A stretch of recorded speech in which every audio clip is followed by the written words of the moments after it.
Educating, informing, serving. Fact TV, keeping government honest.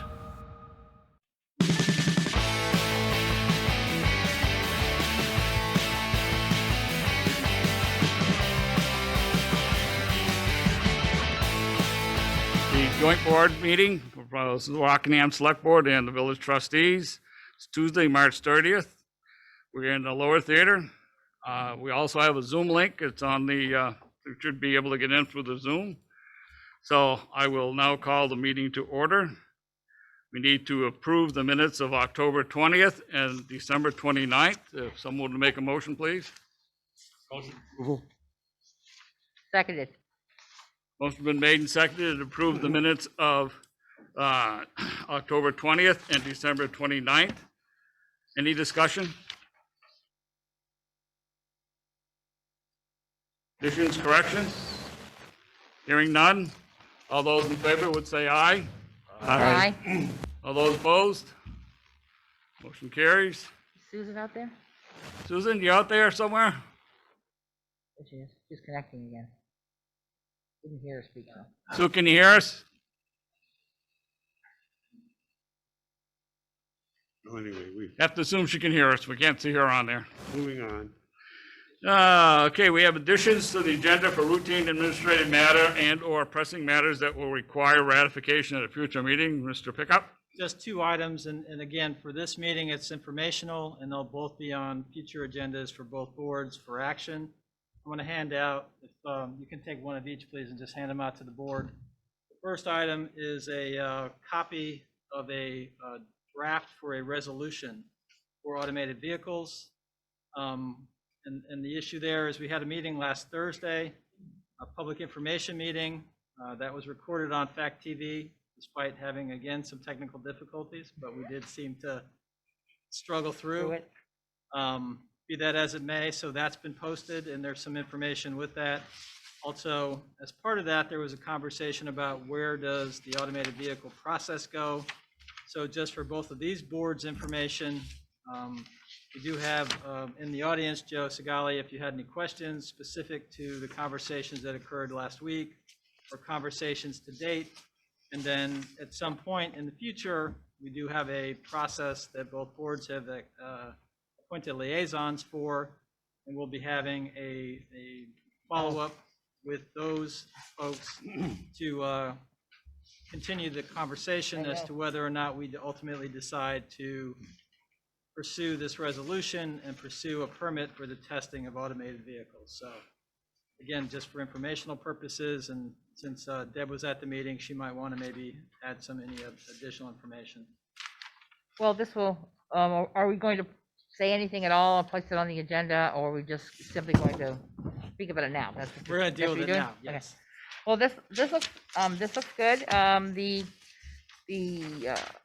information that happened on last Thursday's meeting, the forum, was not well participated because of our glitches with Zoom. However, it is available it's supposed to be on the website and Fact TV, available for people to review so they can hear and see all of the demonstration pages that they put out there, so that they could review that and get more information. There's also some links to a lot of different sites for people to review and ask more questions.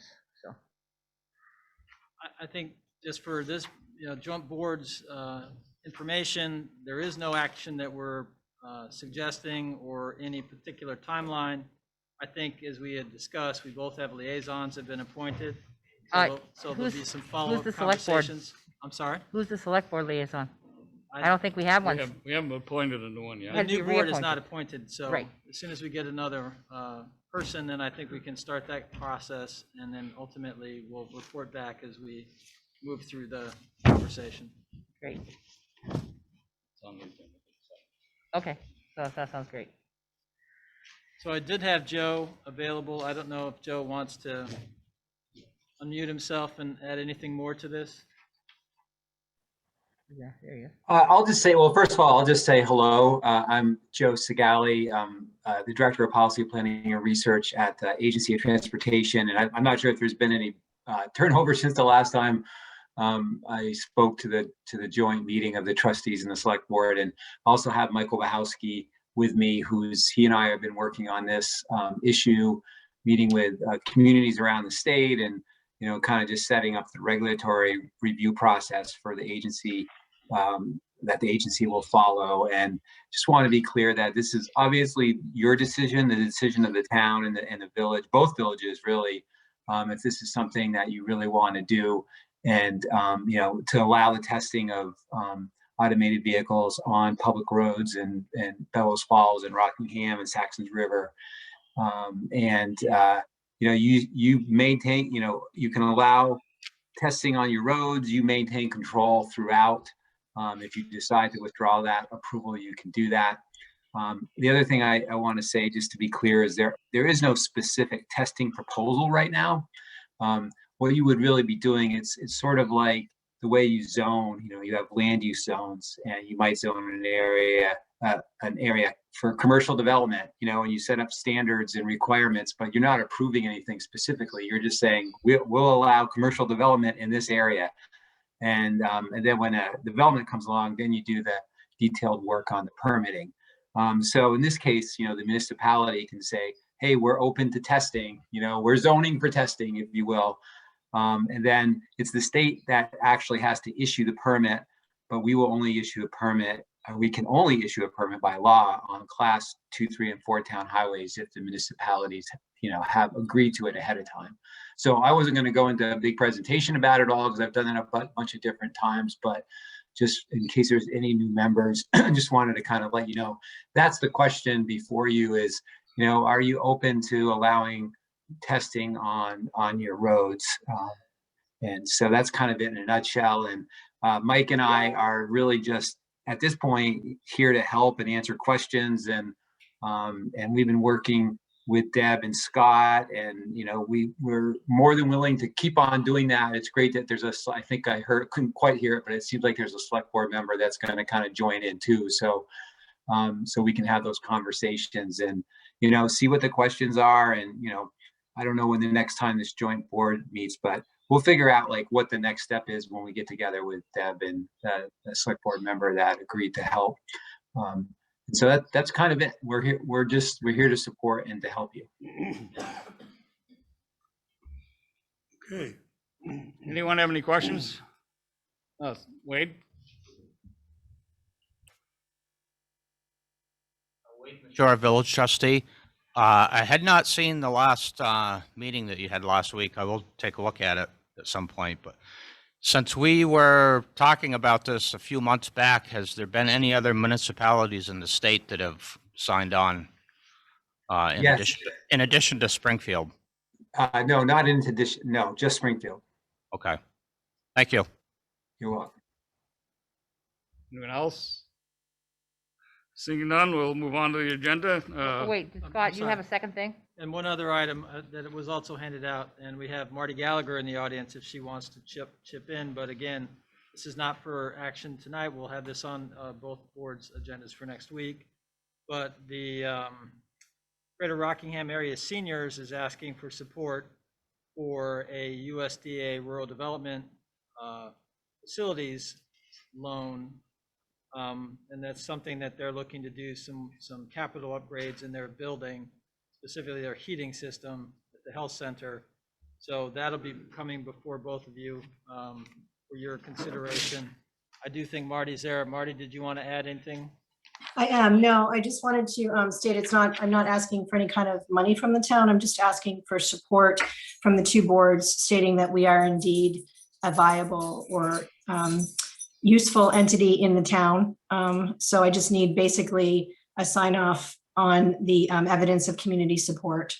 So it's really kind of a boilerplate issue, but it's important for me with the loan and grant process to in securing funding to show that we are a community supported entity.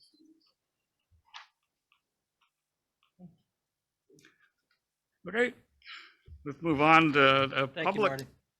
public comments on items not on the agenda. Is 3 minutes a person. Yes, ma'am. Please identify yourself for the minutes.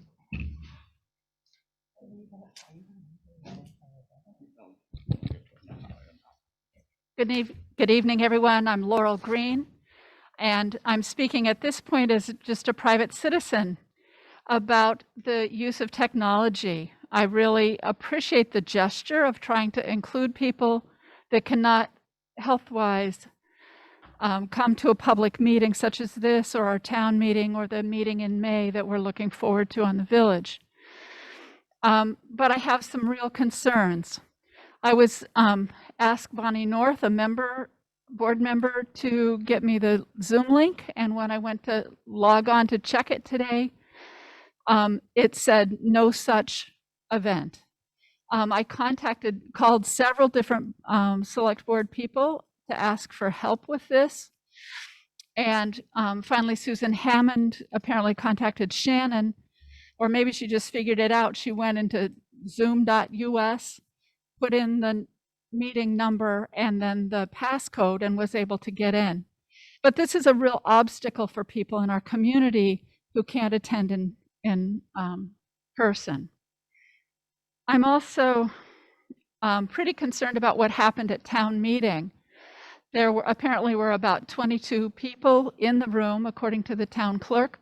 There were over 65 people attending on Zoom, and there was no way to verify that they were town voters or not. They were or were not town voters.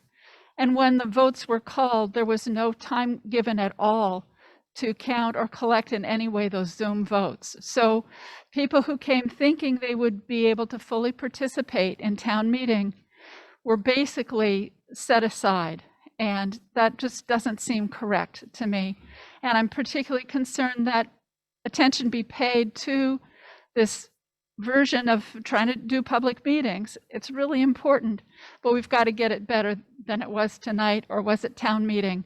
And looking particularly forward to the meeting in May. So I just hope you hear that plea for getting whatever technical assistance you need to make it function smoothly, or give it up, one or the other.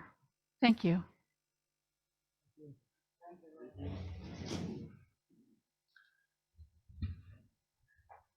Are there any other comments around the room? Looking around, I don't see any in the Zoom audience who would like to. Please, if you can, raise your little icon on your hand on your screen so we can identify. If you have any comments.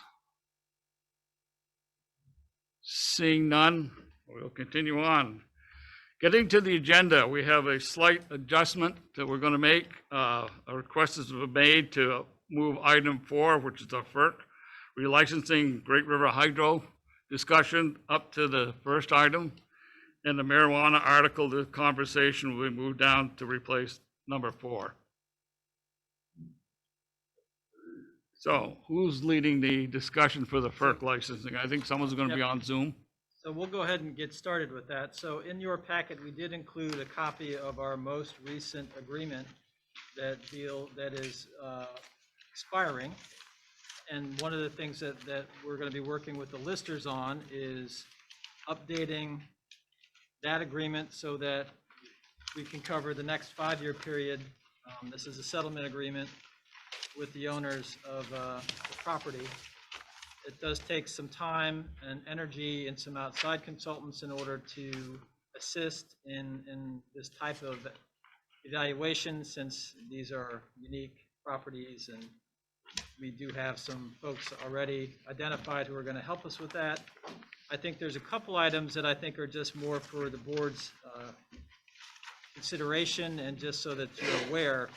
The relicensing process has been going on for a significant amount of time. You've probably read some things in the local news about various groups and comments about how the plant might operate in the future, depending upon the types of river water levels they're going to authorize, and how that impacts the plant operation and their ability to generate power and generate power at times where they can maximize their revenue. So those conversations are going on even at the federal level. There's an entire relicensing process.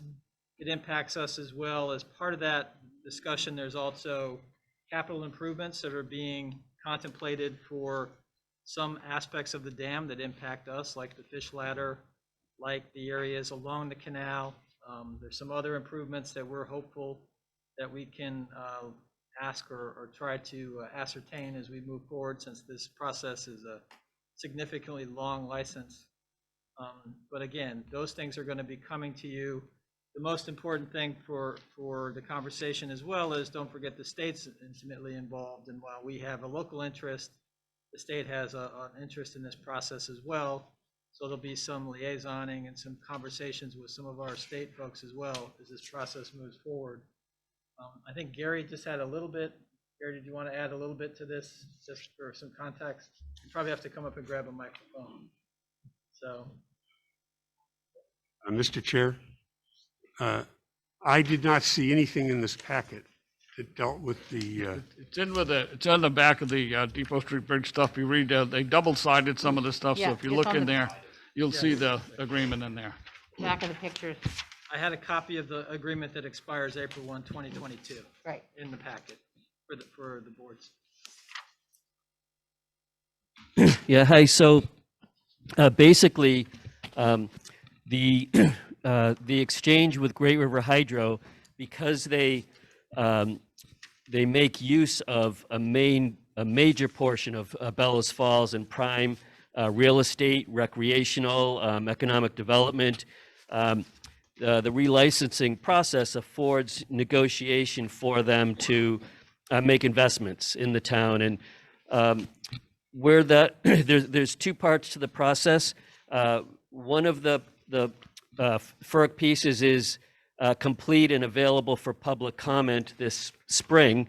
And there's another part that comes up that allows for inputs to recreation and aesthetics, where it's the water quality division. I think it's called a section 401. And so there's a couple of places for where we have leverage to have Great River Hydro participate in our capital improvements.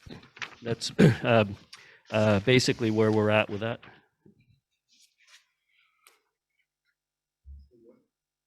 So we're not asking for any specific action. At this point, we just wanted to make you aware that there's a couple of items that impact us as we go forward.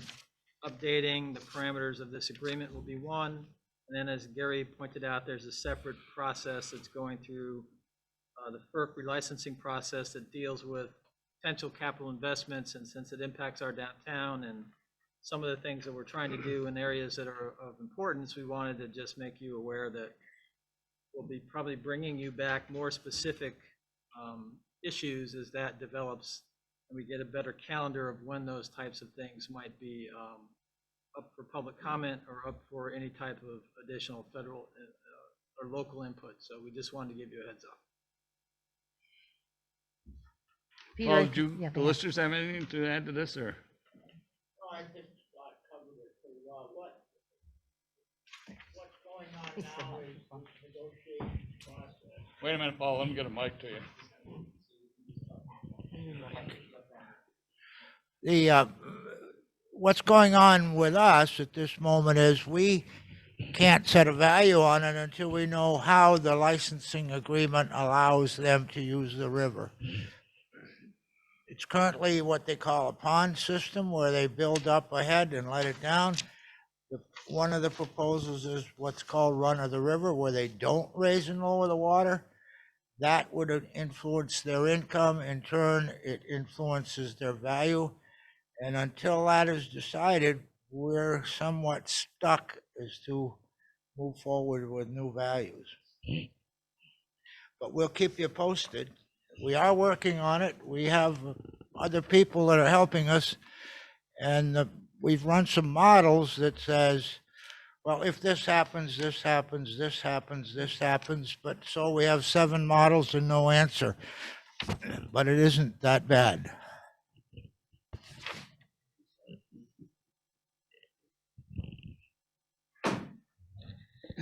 Yeah, so I just wanted to clarify a totally separate issue, the economic development piece.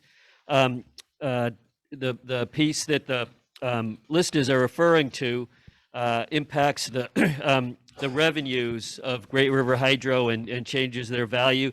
The types of things we're talking about is because they are not willing to have the expense of blocking not blocking, lowering the canal levels to where we can use the approved plan to replace the Depot Street Bridge. We can request for Great River Hydro to cover increased costs and cover the match that we have to do. Because the canal walls are crumbling and there's safety issues where the chain link fence is, we can ask Great River Hydro to repair the canal wall so the aesthetics don't look like, blighted, crumbling area, so that they're not dangerous and we have that nice looking wrought iron type fence as opposed to chain link fence. Because of the loss of recreation we have for using the river, they maintain things like the fish ladder and Herrick's Cove Wildlife Refuge. So there's more investments they could make to help with our economic development, the VORAC, the trails, the riverfront, that doesn't impact their ability to make revenues and shouldn't impact their taxable value, but is a fair exchange for the economic value we lose by them tying up that asset. So clarification, thanks.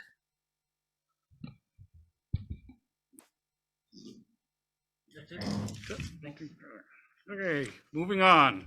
We'll now go to the marijuana article conversation. Know who's leading that off. There is some information in your packet. Also, for your historical information, back in 2013, the town did take a vote and has an ordinance that says there's no dispensary supposed to be allowed in the town of Rockingham. I've been told by Deb that she has information that ordinance is no longer valid. You probably have to check that out. Yeah. But, we have, Jeanette White came to us in 2018. When did you sign that document? 2013. Okay. And said that any agreements made or resolutions by towns would not be valid in light of new legislation. That is why they've given us, I think they extended beyond 2022 now to 2023 recently. Yeah. Okay. That if towns don't take this item up, that they will not have a choice if retail decides to come into the community. The village has started a discussion of whether or not we would like to see that as a ballot item in the village, as the likelihood of retail spaces would be here, most likely, as opposed to rural Rockingham or even perhaps Saxons River. But that's a discussion. If the town wishes to take it up in 2022, which I'd be more than happy to let you go with, I'm simply saying that if we don't ask the public, we have to ask the public. We can't make that decision ourselves. And that's why that resolution is probably invalid now, as Jeanette White has said, because boards cannot make those decisions. The public must make that choice. So what does the select board want to do about that? If you take it up in March of next year, we're covered. Asking the public if they want to do it. Speaking as a chair, I would say that we would probably put it on one of our future agendas, take it up, and I think the intent would be to put it on the ballot in March of next year for a vote. I see heads from the rest of the board kind of shaking in unison, so I guess I haven't spoken out of turn here yet, Jake. No, I think it appeared at that time when we put this on the agenda that the village only had one shot at this, because next May, when we have our next year's meeting, the curtain would have gone down. Right. Yeah. And so the thought was, did we want to put something on the ballot this year as kind of a proxy for testing, at least in the village, what the attitude was toward the marijuana sales? And clearly, your action next year will be the critical one. But we could put something on the ballot, particularly if the select board would like to get a proxy ahead of time that would at least cover a substantial part of the town. So that was our thinking. Yeah. Comments? I would like to make a comment. Okay, hang on just a second. I got Yeah. one in the audience here.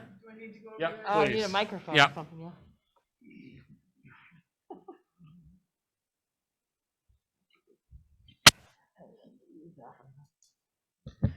So my name is Deb Fox. I live here in town. I actually work remotely for a company in the Finger Lakes region of New York.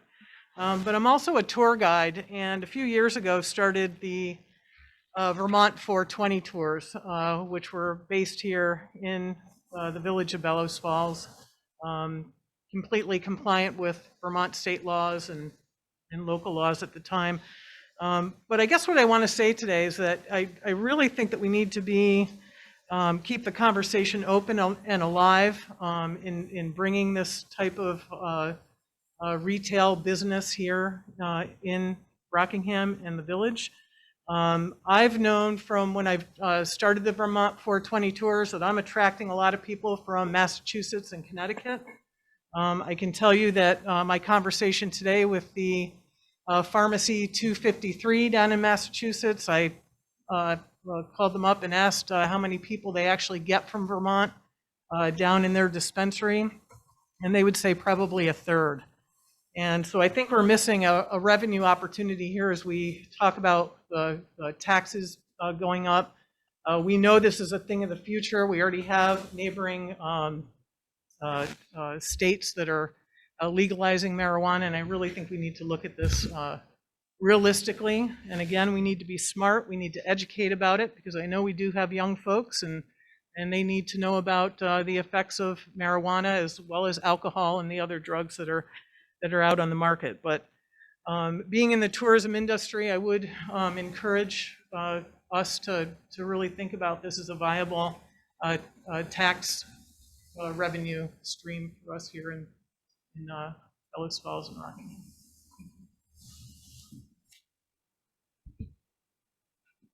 Seeing no others in the audience here, Laura, I guess you were the next one up. Hi, yeah, thank you. Thank you, Chair. My name is Flora Sherbaum, and I have to be clear, I'm a resident of Bellows Falls, but I'm here representing Greater Falls Connections, which is a local organization working towards public health measures that reduce the impacts of substance use disorder, and specifically supporting youth and families and resiliency. So I wanted to actually quickly clarify that the pending legislation about the deadline for towns to opt in or out is pending in the Senate. So that S25 is the law that's being proposed that would make it automatic for towns, that if they haven't had a vote, that those towns would automatically be opted in. So I just want to clarify that that's not currently the legislation. So as it stands, there's no time limit for towns to opt in or out. So depending on that legislation, it would it may depend on the legislation whether that or not there's an automatic opt-in. So really, I just wanted to briefly, I'm here with my colleague Deb Whitkiss. We're here as a resource. We're a nonpartisan organization. We're here to provide information and education to the select board and village trustees around the public health aspects and youth aspects of anything related to cannabis and other substance use. And when we, Deb Fox, we'd be really happy to work with you as well around protecting youth and the community and local businesses that might be wanting to establish themselves in the community. So we really encourage the town to have an intentional process around considerations of retail cannabis. And as Greater Falls Connections, we're here to support that. Thank you. I think Deb, you're up Sure. next. Yeah, thank you so much. Thank you for your time. And yes, Deb Fox, I love your name. We'd love to work with you. And it was so, we were really happy to hear you talk about youth use, because that's why we're, showing up tonight. We know our youth, all youth are underneath a lot of stress and experiencing anxiety and depression at historic rates, especially because of COVID.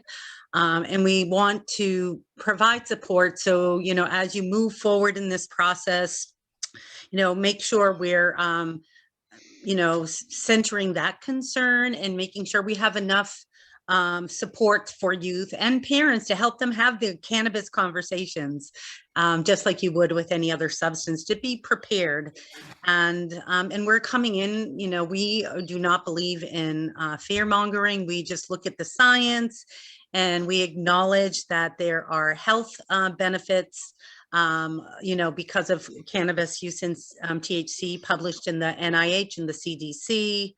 And we'd love to offer our expertise, especially around youth substance use prevention and addressing the mental health challenges and generational trauma. And, if you wanted to have surveys or, host some community discussions, we'd love to be a part of that. And, yeah, I guess you could say we're at your service. We also have some experience in terms of providing guidance around zoning, signage, so that we can zone with youth in mind and how much exposure they might have to advertising and signage, and how to do that in a way that is responsive and responsible. So thank you for your time. We are here. We're like so happy to be able to serve the community.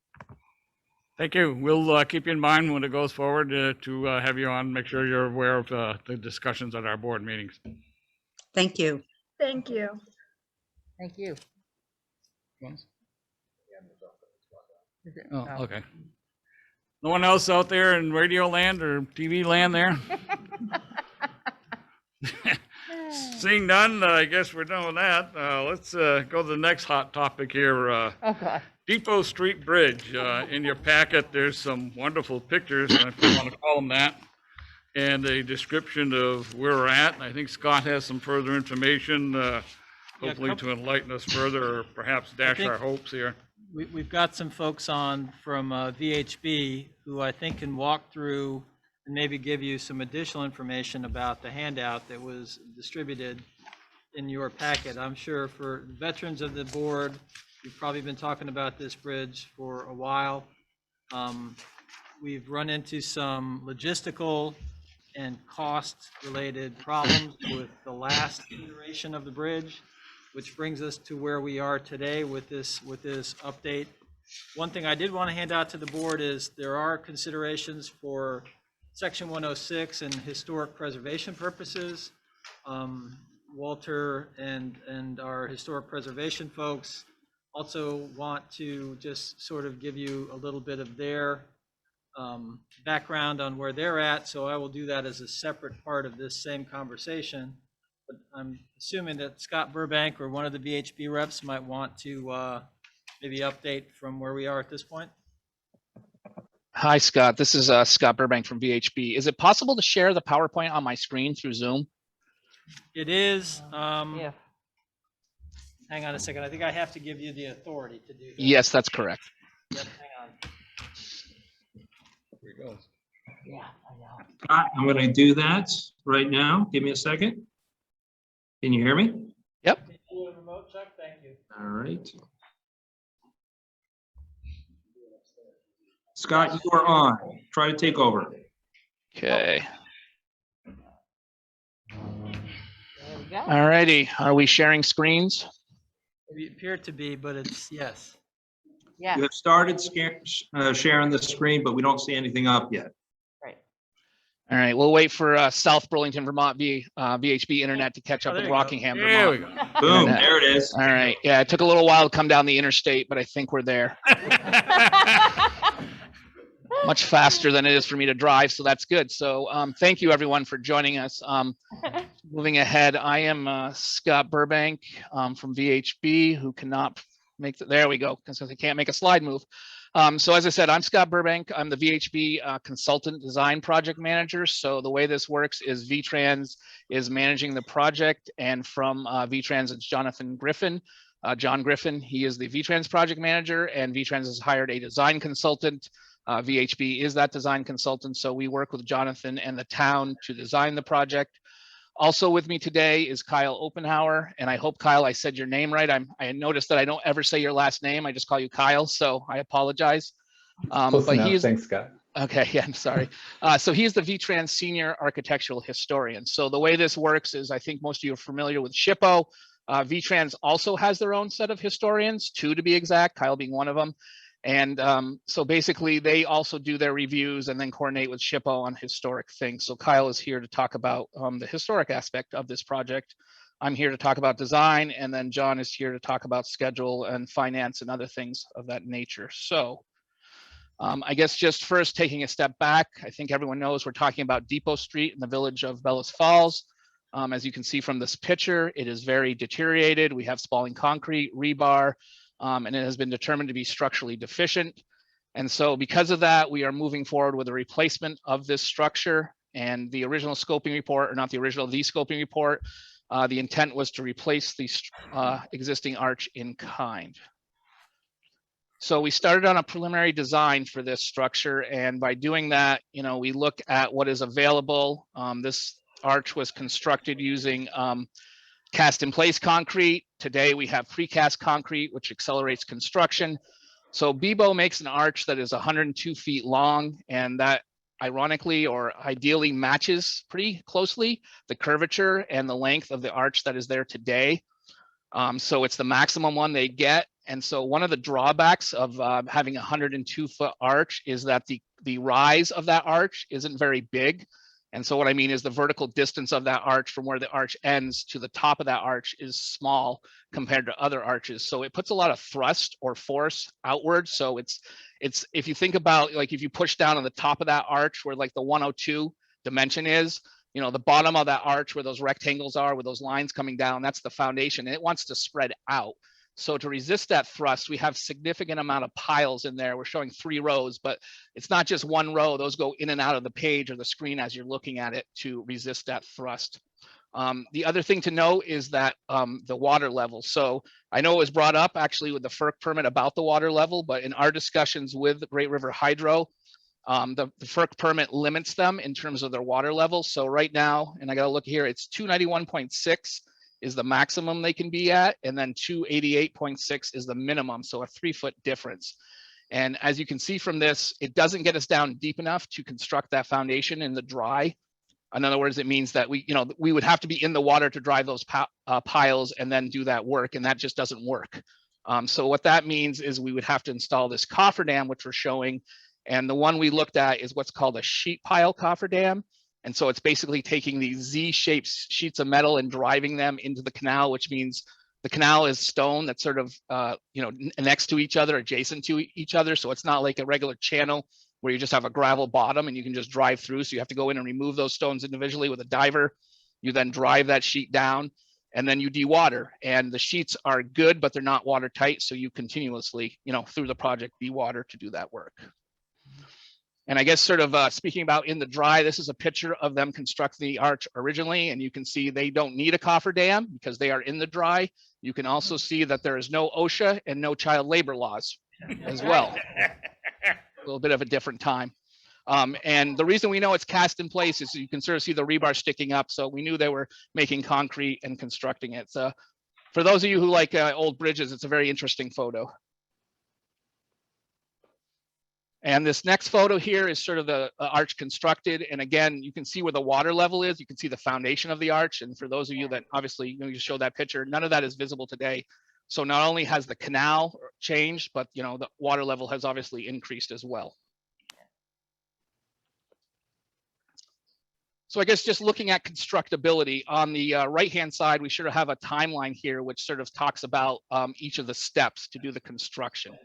And as I said before, in the dry is our favorite terminology. So, the original one was done in the dry, and we would want to do this one in the dry. And because they can only flex that water level 3 feet plus or minus, we do need to install those cofferdams. So cofferdams, dewatering, and then we have to excavate down. We then demolition the existing arch. Then we drive piles. As part of the construction, the 8 weeks is driving piles. We would pour a foundation or use precast. We then have to erect that precast concrete arch. And then at that point, we could remove the existing sheet piling, except the problem is that where the arch is, we would have to cut that off and potentially leave that in place. So in talking with Great River Hydro, they've been great. We've been communicating with them a lot. The loss of revenue if they have to shut down the canal, which they would do if we put in the cofferdams and we're anywhere near that canal. Once you go over that chain link fence, or I guess not chain link, sorry, that fence, you're in the canal and they have to shut it down for safety reasons.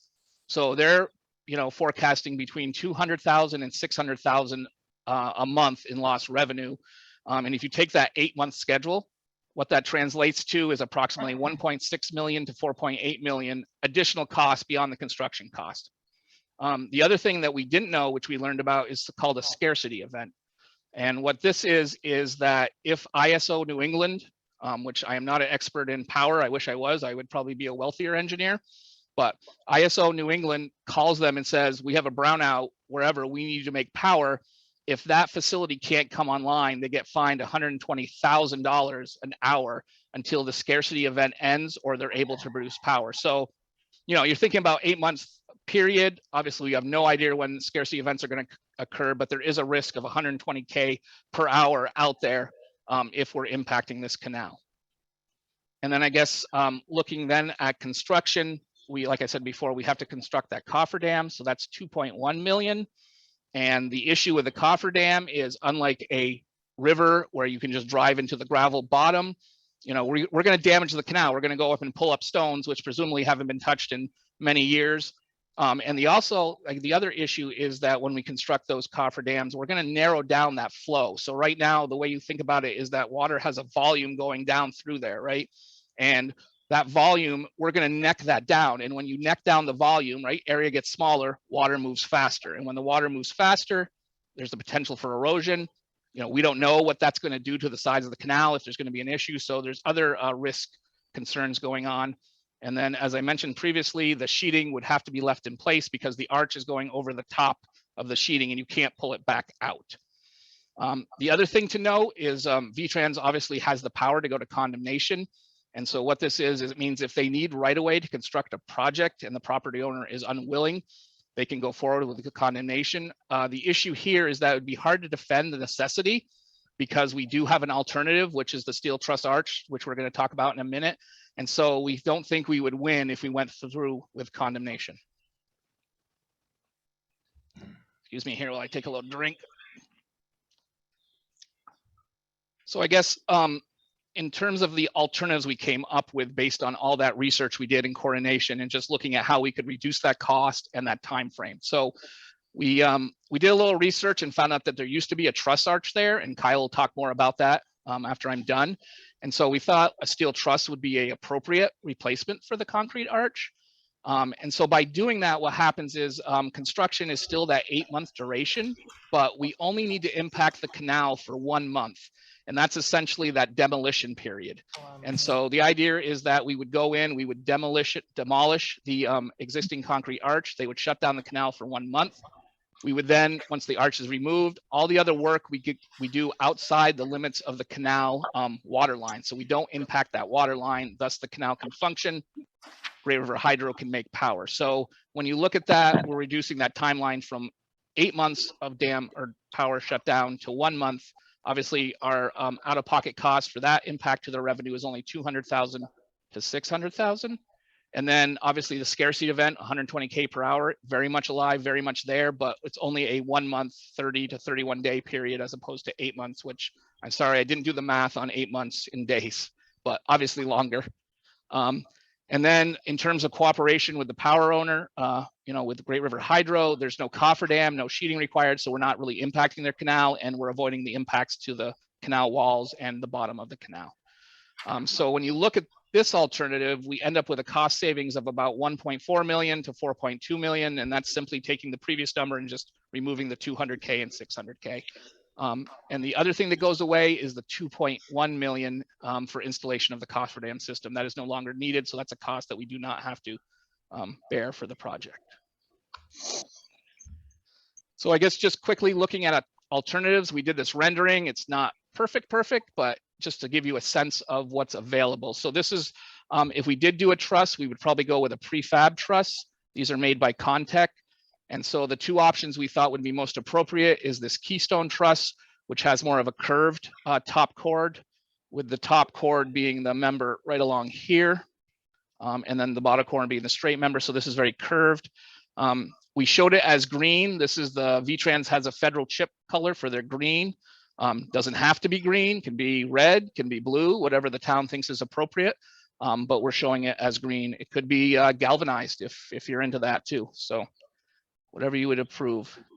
And then in terms of the other option, this is called the Colonial Truss. And the basically the difference between this is this member is, it's straight from here to here, from here to here, from here to here. So it has that curved look, but it is truly not a curve. It's a bunch of shorter tangents that are installed to sort of make it look curved.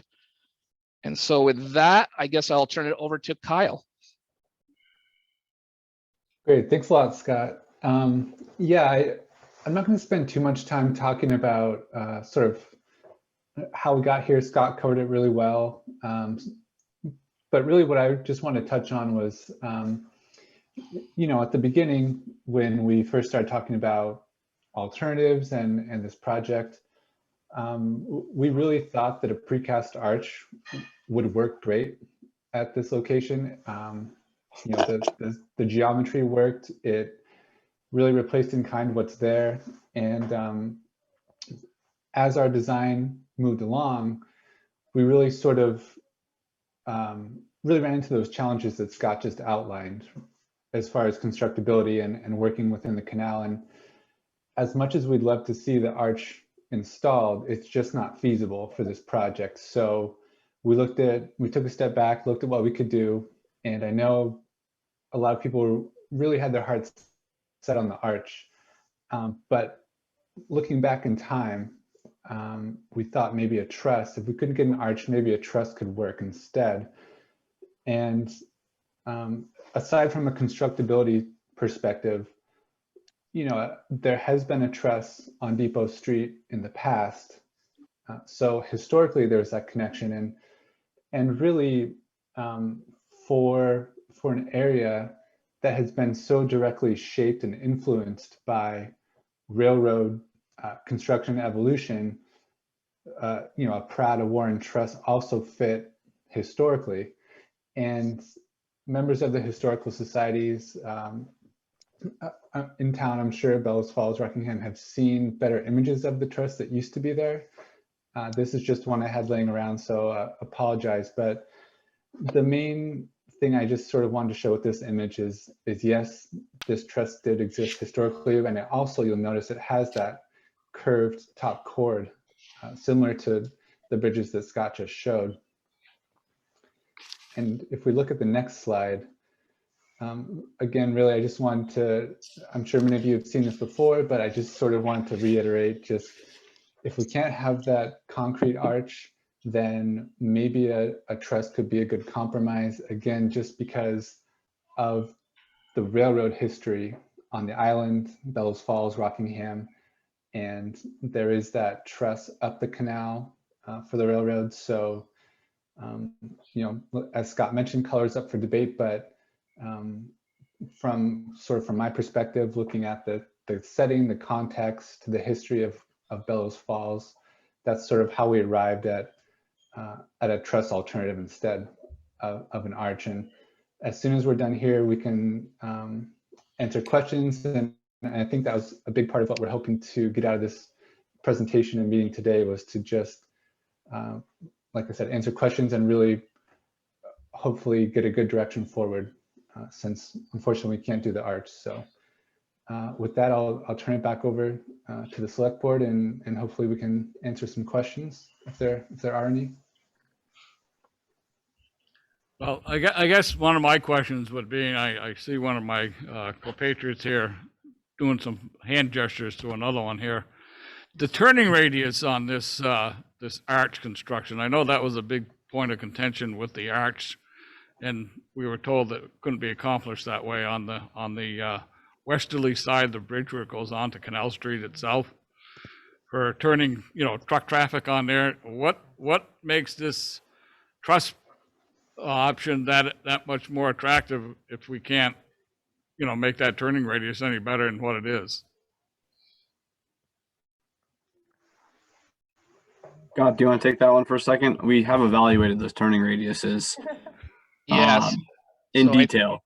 Right. So I guess just thinking about the turning radius, you're talking about if you're coming down one way on Canal Street and then turning right onto Depot, correct? As opposed to coming down, cutting south on Canal and then turning left onto Depot. Is that correct? Yeah. Turning to go up the right-hand side if you get on once you cross the bridge and turning to the right, correct? Right. So we did take a look at that. We weren't so much focused on that turning movement, but we did. So I guess two things. We did change the angle of the bridge. So if you're there today, the side of the bridge that's on the island by the pump station, which is shown in this picture, it's the brown building, light brown. The truss is essentially in the same location, but as you come across towards Canal Street, we moved it further north slightly to try to get a better angle. So we ideally all intersections, we like them at 90 degrees. I think this one is I don't know what it is now, but in the future it'll be like 87 degrees. So we improved that. We then also widened the truss widened the truss or the canal bridge itself. But anyways, we put in an 8-foot shoulder on what would be the north side. And so we looked at turning movements. I haven't looked at the turning movement from Canal Street because we were looking at basically tractor trailers. And I don't know that a tractor trailer should be going down Canal Street and then turning right onto here. So we specifically looked at the other way, and I understand that should and do are two different things.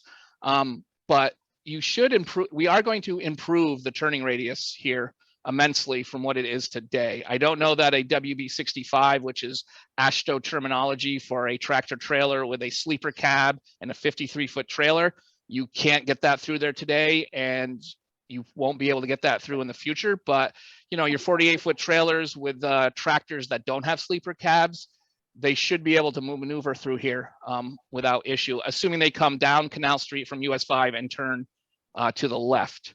Like I said, we didn't look on going the other way. I don't know that we could accommodate them, that size vehicle, but I think people with trailers, pickup truck with trailers, will definitely find it improved. You're gonna still have to encroach on opposing traffic. But with the traffic counts, I don't think that's an issue. And what that means is as you turn here, either coming from the island or going from Canal Street onto the island, you will be going into the opposing lane. But again, it's a stop condition. So if you're stopped, the tractor trailer could certainly let the people go. If they're on the bridge, they could then turn through, and there shouldn't be any issue with that. So we definitely widened this and looked at that to try to improve turning movements. So it's going to be better today. Yeah, currently we have that same situation on what we call the Arch Bridge, which is going to be under construction shortly. They have to swing into the other lane going north on Route 5 there. So the traffic does stop. Plus we have the stop line moved back a little further to, keep the traffic back. So when they do swing around, but it's a courtesy thing and most people do observe that. Right. The other thing with the arch I noticed too is there's a lot of openings, and with pedestrian traffic there, is there going to be some sort of a fencing that's going to be closed, that's going to be enclose those openings so nobody's tempted to fall through or whatever. The fence that you see there on this concrete that's failing isn't going to work. No, it's substandard. So, which doesn't mean anything other than it doesn't meet code. And to your point, it doesn't meet code. So with the arch concept, we were proposing a W-beam guardrail, which is what's there today with those temporary concrete barriers. With the arch, we were proposing to do a concrete barrier. We can do either. I don't think it matters in terms of the superstructure, what you have for guardrail per se, but there will be something there that meets design code. Yes, current design code. And actually, sorry. Go ahead. I was going to say, I said W-beam. It's actually going to be box beam. I forgot about that. It's going to be it's these square tubes that there's going to be, I think 4 of them or 3 of them, and they go up to a 42-inch height, which is the code requirement for fall protection. And so that's what you're going to have on either option moving forward. Yeah, I'm just thinking that if someone does get on the other side of that, the beams you just mentioned, that they could possibly very easily go through there. So we're probably looking at, from the safety concept of replacing something similar to what we got down there. I think we got some sort of a chicken wire thing set up that's wired to the railings on this one to keep people from, falling through. Yeah, whatever we use, excuse me, does meet the code. And so the code is for AASHTO is that you can't have a 5-inch sphere, I think, or 6-inch sphere pass through. And that's thinking that a small child's head can't stick through this. So whatever we do today is going to definitely meet code, and it's going to prevent people from falling through the railing. If someone chooses to climb on said railing and then climb over it, that's a different story. But we, no matter what we do, that's not going to prevent people from doing that. And so I guess the thing to note is, just to be clear, is whether we're putting in a precast arch or we're putting in a truss, the design is going to be the same. Like the turning movements are going to be the same. What you can do with a truss, you can also do with a none of that's going to change. And the guardrail or the bridge rail is going to be similar. It's not going to change depending on which superstructure we use. Mr. Chairman, I have a question. Yeah, okay, we'll start with the rest of the board members, see if they have, and then Stefan? I'm going to go a bit out there, because there's been a lot of discussion recently on the Vilas Bridge, and whether or not that would ever come to fruition is very speculative. But there's talk about industrial and commercial development on the island, and having served on both boards at one point, and there's been discussion of the amount of truck traffic and the amount of vehicular traffic just in general coming through the square, specifically from the area of the post office. And then we have a problem with the post office bridge, where basically I don't think if you've got a vehicle that's 26,000 pounds or more, you really shouldn't be going over that bridge. And the town will have to deal with that at some point here in the near future. But I just want to toss it out there for thought. What happens if we throttle back a little bit and go back and look at that consideration of the bridge onto the island behind the Chinese restaurant, and still do the Canal Street Bridge? I think you had it as a walking bridge only, because we're still going to have a problem with the bridge by the post office. And that's going to be up on the agenda, and somebody's going to have to pay for that too. So what are the options? Are there any to go back and reconsider the bridge that we talked about, just with an eyesight there, the New Arch Bridge right behind the Chinese restaurant down onto the island? And at the time that discussion was going on, while I was on the board, the state was favorable of keeping the Canal Street Bridge and redoing that as a walking bridge only. Is that still a viable option for the select board of the town to consider? I would say that I think that is a viable option. I mean, this is a town-owned structure. This is a town bridge, not a state-owned bridge. So it's really your decision what you do with it, if you want to replace it or if you don't want to replace it. So I think that, those types of decisions and discussions are definitely viable. And I'm not sure, I don't think I was involved at the earlier stage when you were talking about that alternative, but I guess, are you suggesting that the scoping report, the correspondences with the state of the original at the beginning discussed basically abandoning the Canal Street Bridge and improving the one down by the post office so that you just had one robust crossing onto the island? No, that's not what I'm saying. Is there's been talk and there's some motion to move forward with increased commercial and industrial development on the island. Now there's talk about the Vilas Bridge, and we all know there's a problem with the bridge at the post office. Basically, even a town truck, a 6-wheeler, without a plow and a load of sand shouldn't be going across it from a weight perspective, in my opinion, and it's my understanding. But what I'm saying is, if you open that Vilas Bridge, if that ever came to be, you're going to have increased traffic there. You're going to have truck traffic of some type. I'm not sure if the bridge would be regulated or to handle, like a semi or anything above 26,000 pounds. So my thoughts would be, if you still maintain the Canal Street Bridge also as a walking bridge, and did that alternative bridge, i.e. behind the Chinese restaurant that we talked about earlier in the year, last year, that if the Vilas Bridge ever did open up, some of that traffic would not be going directly through the square because we had complaints about a lot of truck traffic and vehicular traffic through the square. I'm just trying to keep options open, and I think, in my opinion, I'd be reconsidering the alternative again, but also with the hopes that there was talk that they would do the Canal Street Bridge as a walking bridge only. Well, I think that when the bridge, they were calling that the off alignment, wasn't that the? Right. That was the way Alternative, V-Trans described it. And at the time, I think it was 2 years ago, wasn't it? Might have been. It was a 3-2 vote on the existing select board to not accept that off alignment. My question, talk about these increased costs because the power would have to shut down, it sounds like, for at least 1 month anyway, even if you do this steel thing. Who pays that increased cost? That's a project cost, so it gets the same funding split that the rest of the project would get. Yeah. So Okay, there'd be a federal, state, and town share. If I recollect, Bonnie, correctly, it was approximately a $200,000 cost with the alternative bridge. Then we were questionable even on the bridge at Canal Street, aside from the fact of water and sewer utilities there, lines going across that bridge, there was contamination questions as to whether or not the town would have to bite a bill on that if it was discovered.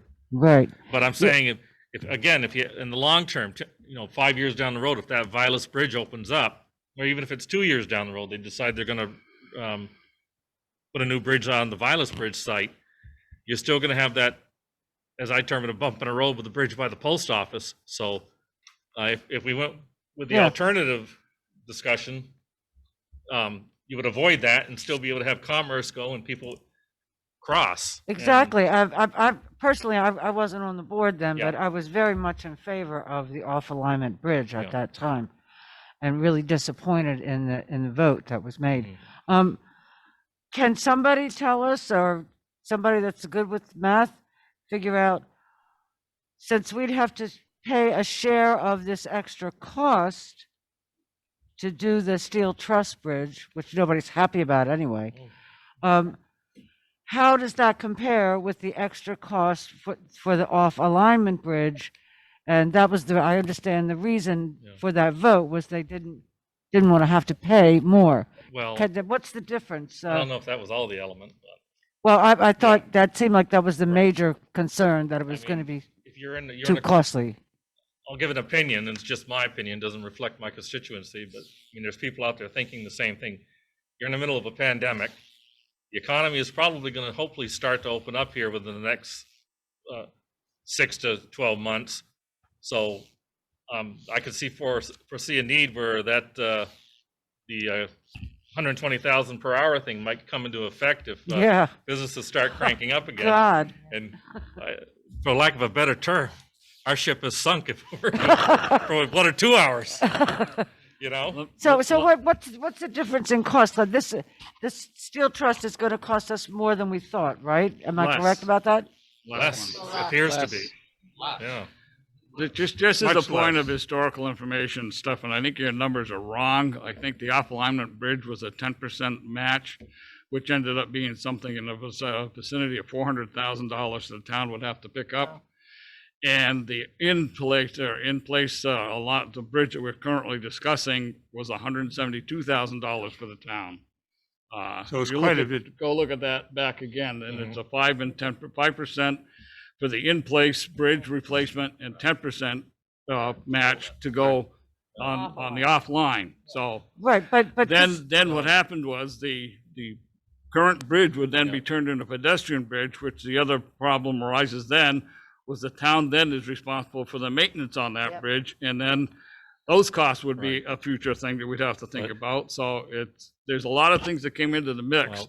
And also the Bridge Street option, because that's on a 10-year plan, if I'm not mistaken, that something was going to have to be done in 10 years, and we're not sure. We're sure now that with the power company having an issue with the cofferdam on this bridge replacement, they're going to have the same problem over on Bridge Street. So we're going to be looking at that one over there, and I'm not sure if there's an arch issue historical on that one also.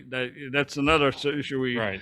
that needs to be discussed all over again if we're thinking about going back to the off alignment option. I mean, like Bonnie said, that was about 2 years ago, but also, I work at a manufacturing facility. I can tell you, regardless of a sleeper or a standard cab, I don't know. In fact, I haven't seen a 48-foot trailer come in a long time. They're all 53 foot. And if the Vilas Bridge ever opens up, you're looking to have commerce and industrial activity down there, it's cheaper to spend that extra money now than it would be 10 years or 5 years down the road.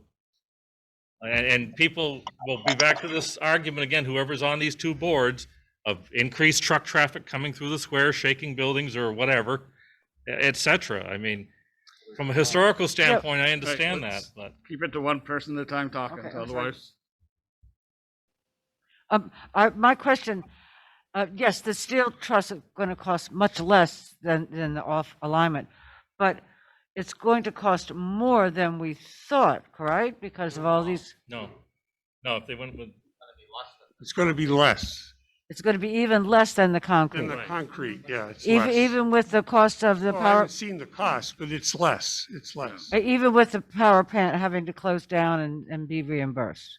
Or they're Okay. saying only for a month instead of up to 8 months. Yeah, I know. Right, so. Yeah. So that's less All right, so money. that was my question. Yeah. Does it cost more or less? It's less. So it actually costs less than, so we are going to pay less than we thought we were going to pay Right. for a concrete arch bridge. Right. Okay. Jeff, do you have? I was just going to follow up on Stefan's comments. I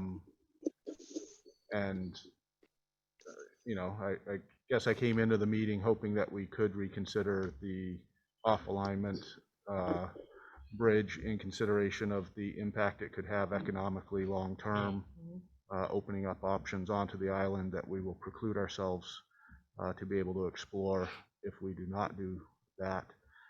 And then the unknown costs, and I don't know how we calculate them, but certainly vehicles coming through, large vehicles coming through the downtown, how that affects businesses, how it affects the roads, how it affects pedestrian, safety and just infrastructure. I would love to see the trucks diverted in some way through what seems to be an aim to make an industrial zone on the island. And if that's not going to be the case, then I guess it's a different conversation. But it seems that that is the aim, and it's I think worthwhile. You have an existing business there now that uses trucks. If you ever have anything in the future and you say, hey, we're going to regulate it to 26,000 pounds or under, I mean, you're going to limit a lot. Okay, this discussion's getting a little offline here. We're not. The trustees don't need to be part of that discussion. Right, but the one thing I would their mention. input is somewhat important because of the infrastructure down there with the sewer and water lines and stuff. So I mean, I think with the in alignment bridge where now, the replacement of the water and sewer would be all included in the project. Where offline, the village is going to have to pay some money to put that stuff in, if I'm not mistaken. Right. So all that switches over, and that's another cost of the village. It's going to have to take place. The other thing that appears to have changed is that if in fact the prospects for the Vilas Bridge have improved since this decision was made, clearly a truck can come across the Vilas Bridge and go back across the Vilas Bridge. So I think the truck traffic issue on the island, which is a big deal, are significantly changed if in fact we can go forward with the Vilas Bridge fix. So I think that's another important factor. So the only thing I wanted to say is that for the town's deliberations, I think it would make sense to see your numbers aligned. The on alignment bridge, the reconstruction of the current bridge, when you see all these numbers, and then the off alignment bridge, revisiting it because you already got the numbers before. Although it sounds to me like interruption of the canal is going to have some additional impact, financial impacts, which we didn't consider, you didn't see before. And then the Truss Bridge. So you have all three of them before you make your final yeah, decision on this. definitely. There's a lot of material to try to get under your belt, and I think the off alignment seemed great. But at the same time, is it too much of a financial burden for the town? That's it. Rick, you had something? Yeah, I know Gary's been waiting as well. I wanted to consider what the value to our pedestrians and our basically the village vibe would be of having a bridge of flowers kind of thing. If I know you guys are aware of that, but having the really beautiful experience of walking across that canal on a bridge that has been landscaped, and other towns of the Sherburne in Western Massachusetts has a Just down there. lovely bridge of flowers. And whether I'd be interested to hear Gary's take on it is actually. Gary, you have something?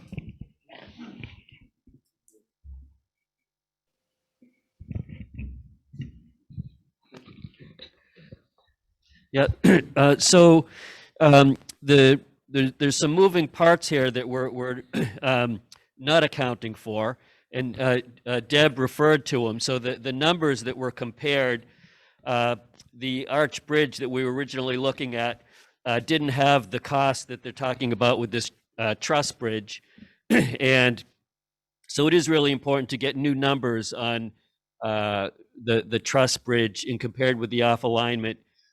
And specifically, without the demolition of the arch bridge, that's a month of potential $120,000 an hour scarcity fee fines, plus the impact on the canal during that month. Even though it's much less than the new cost, understanding the canal piece for that bridge, those aren't the numbers that we compared with the off alignment. And the off alignment bridge shouldn't impact the canal at all. That construction. The other piece about that, Peter mentioned it. We own the Depot Street Bridge, so there is some cost there. We're liable for that maintenance. There were projections that without having car traffic on it, trucks, the Greyhound buses that go over it, the salt and maintaining it for vehicles, probably increase the lifespan by about 40 years, I think was the projection. And as for Great River Hydro not having to bear that risk on the R Street Bridge, they're also the funds that they contribute to the area. I believe that if it's a road or a bridge that's only for them, that's required just for them to do their projects, they contribute to the maintenance, they're responsible for it. But if it's if other uses like the public, like Depot Street Bridge is used, they're not responsible for any maintenance or costs. But as a recreational bridge, as what Rick was referring to, as a bridge of flowers, pedestrians, Great River Hydro is that recreational facility, could assist with the maintenance costs for the Depot Street going forward, because there would be the costs of repairing the spalled concrete, even though it didn't have to be repaired to vehicular levels, and then the ongoing maintenance. So a couple of thoughts there. The other comment I want to make also to you, 3 new board members on the select board, is that Gary mentions a bus going across that Canal Street Bridge. My understanding that a bus of what it weighs shouldn't even be going across the Canal Street Bridge now.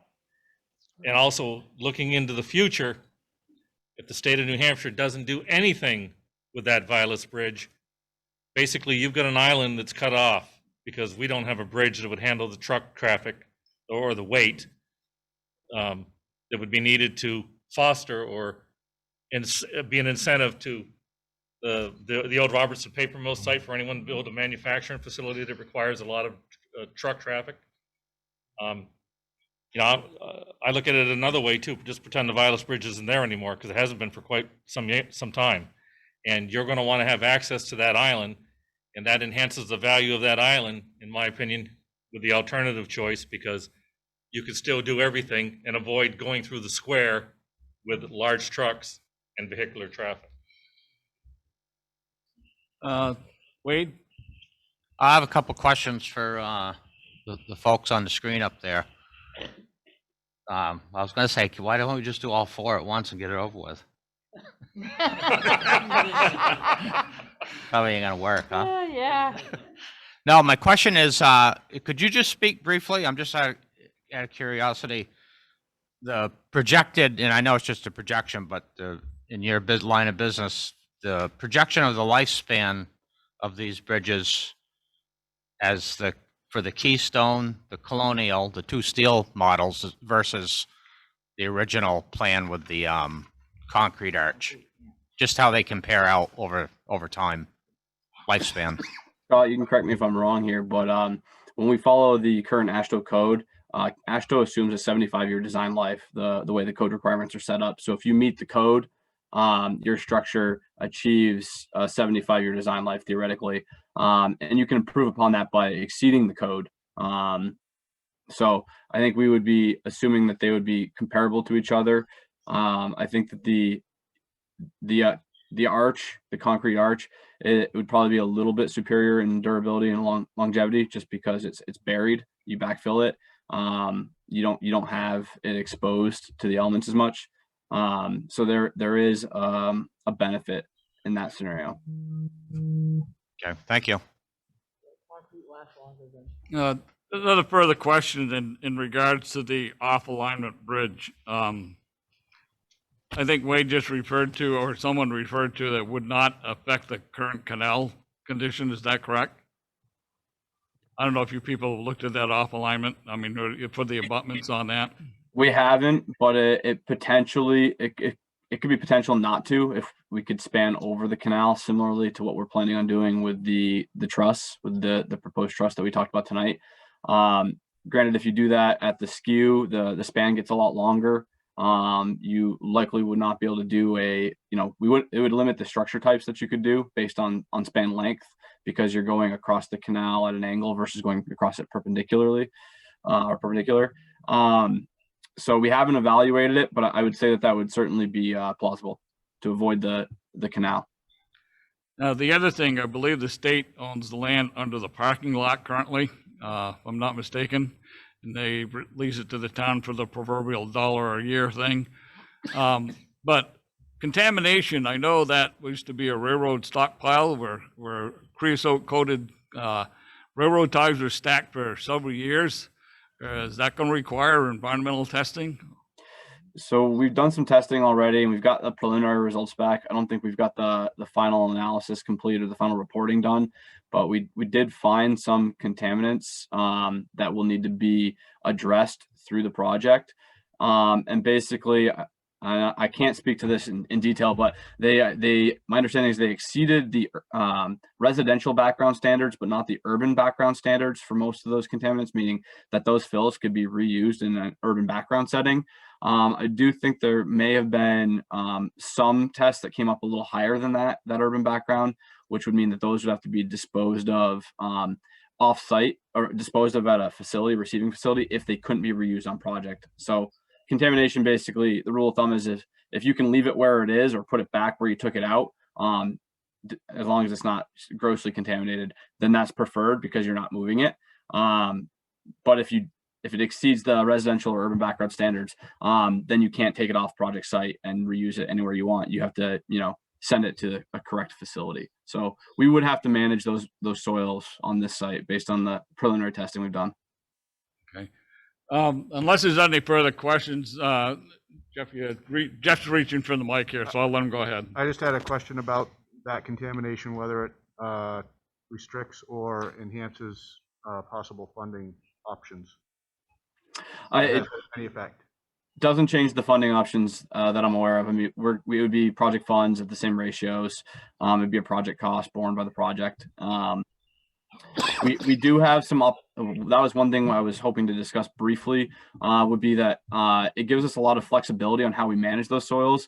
If during the project we utilize that entire parking area for the contractor to stage and stockpile, because then we can manage piles individually based on where they're taken from, and do post characterization and then dispose of them correctly. So if you don't have space to put them, you have to assume that they're, the worst case, and which means that increases your cost for disposal if you have to get rid of them, versus if you can temporarily store them and then manage those piles, you can test them, figure out exactly what is in those piles, and then handle them correctly. So you don't have to assume a super conservative value. So our idea for this project, regardless of whether we go on alignment or off alignment, I would think would be to try and utilize that parking area that is within the state-owned right-of-way that is leased back to the town for the duration of construction, in order to try and keep the cost of the project down, so that we could have opportunity in managing the soils cost effectively.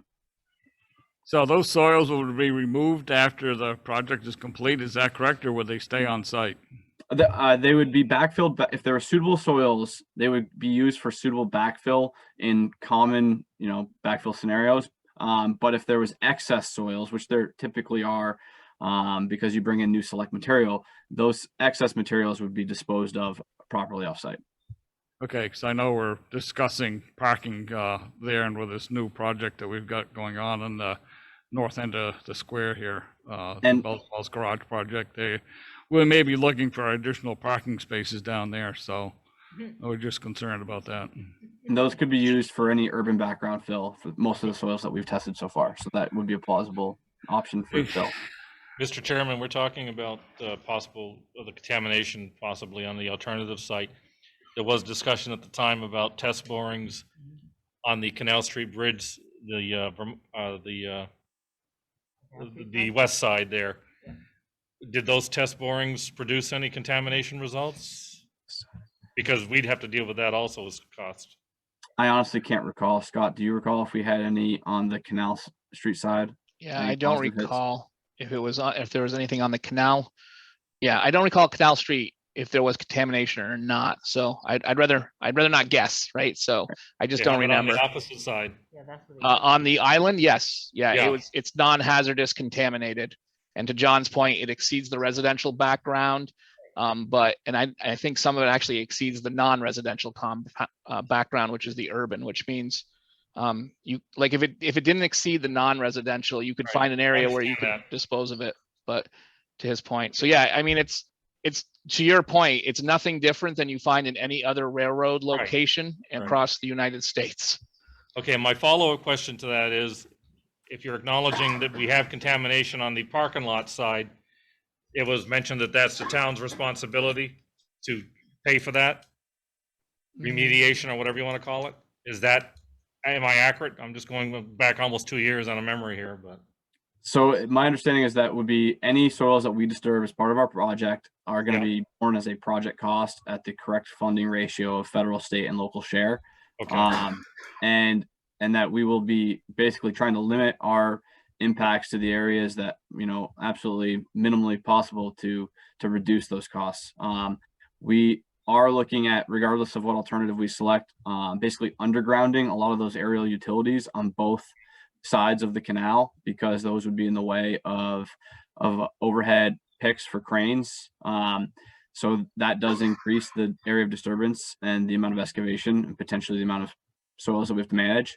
But we would be limiting those to the extent that we could. Great, thank you. I think we've kind of beat this as much as we can today without, as Debbie said, looking at all the numbers. Sort of, unless there's more that you need to transpire to us, I think the best thing for us is to have you keep in contact with the municipal manager, and as soon as you have some numbers comparable for us to look at the board level, we can, at a future meeting, meet again and hash over the situation again. Without seeing the numbers in front of us, it's kind of difficult to say yes or no, or maybe, either way. If I may, I would maybe just ask if maybe for 2 or 3 minutes, if there are any comments from maybe Walter or any members of Historic Preservation Commission or anyone on what we proposed. Yeah, I don't know if Walter's still on here. Walter, you still on for Historic? You're muted, Walter. Not hearing anything. Yeah, maybe you're not muted, but you're not using your headset. Maybe we should go back to the regular view. We don't need to do this. Yeah, if you want to disconnect and go back, You you can have guys. Chuck, could you give us back administrative rights so we could go back to controlling the screen? And also maybe, you know, in the interest of time, we could also just wait. Oh, there's Walter. Walter, you want to chip in on this discussion as far as the historical aspect of this thing? Are you muted, Walt? I think you're muted. Show it, but it's not showing. No, he's not muted. I think the issue is if you can look at your screen, you see something that says mute and there's like an up arrow. And if you click on the up arrow, it gives you select a microphone, select a speaker. And I think because you're on the headset, maybe it's using a different microphone for you. Because yeah, I still can't hear you. That's on Walter's, not on ours. Yeah, he's unmuted. I think his computer just doesn't know which device he's How about used. how Oh, about there you now? go. There Yes, you you're go. back. There we Okay, go. great. Hey, even a historian can get technology straight. From a, let me ask, is because I cannot see who might be in the audience. I'm just wondering if anybody, if any of the commissioners are present at the meeting. Yeah, everybody's here. Simply, but the members of the Historic Preservation Commission, I am just a poor wayfaring stranger. I'm the coordinator. I'm not a commissioner. Although I think I don't see any here, can Walt. address some of the, okay. From a historic preservation point of view, I want to begin by reminding everyone that that the current Depot Street Bridge, which many in the community still want to refer to as simply the Canal Bridge, which is the older name for the bridge. The bridge is on the National Registry of Historic Places, and it is part of the landscape, part of the streetscape, the Canal Street landscape that is also on the National Registry. The whole downtown historic district is on the National Registry. So there are impacts, and Kyle, it's been wonderful working with you here over the last few months. It was really quite disheartening, I think is a good word, amongst the commissioners to hear that that suddenly the costs and the viability of replacing that arch bridge, have just made it a challenge, and to the point of impossibility to turn that into a mixed-use vehicular pedestrian bridge. I think on the part of the commission, the point of view would be to strongly consider moving back to a consideration of the off-alignment option that was originally discussed. Now, it's something of a disadvantage. I came on board as a coordinator not even a year ago, so I was not part of those earlier discussions. But as I've come to learn and come to understand from a historic preservation point of view, I think that that notion of an off-alignment bridge to handle the heavy-duty vehicular traffic, the buses, the heavy-duty trucks, to open up the island for economic development, and then going back to that arch bridge and repairing it from a cosmetic point of view, I guess is the word that comes to mind, and think about something like a bridge of flowers application so that it becomes a pedestrian bridge that could be a point of pride within the community, that crosses over to the depot, that crosses over to the Waypoint Center, that could be part of a very nice reviving of the streetscape, or not reviving, but a maintaining of that streetscape with the current arch bridge. I think that that's something that that I think was discussed by the commissioners the last time that we met back earlier this month, that it would be something that we would encourage, should there be, should it be deemed impossible really to replace the bridge with the arch bridge. So thank you for giving the commission the opportunity to offer our point of view on it.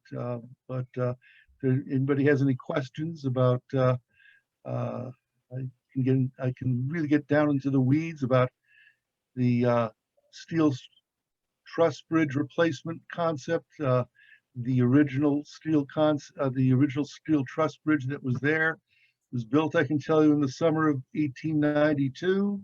It was taken down in the summer of 1909 when they started to build that concrete bridge, and that steel truss bridge was built to replace an earlier covered bridge that had been there for many years, probably from sometime in the 1850s. So that's a historical point of view, and I think a fair representation of some of the conversations that have been going on within our group.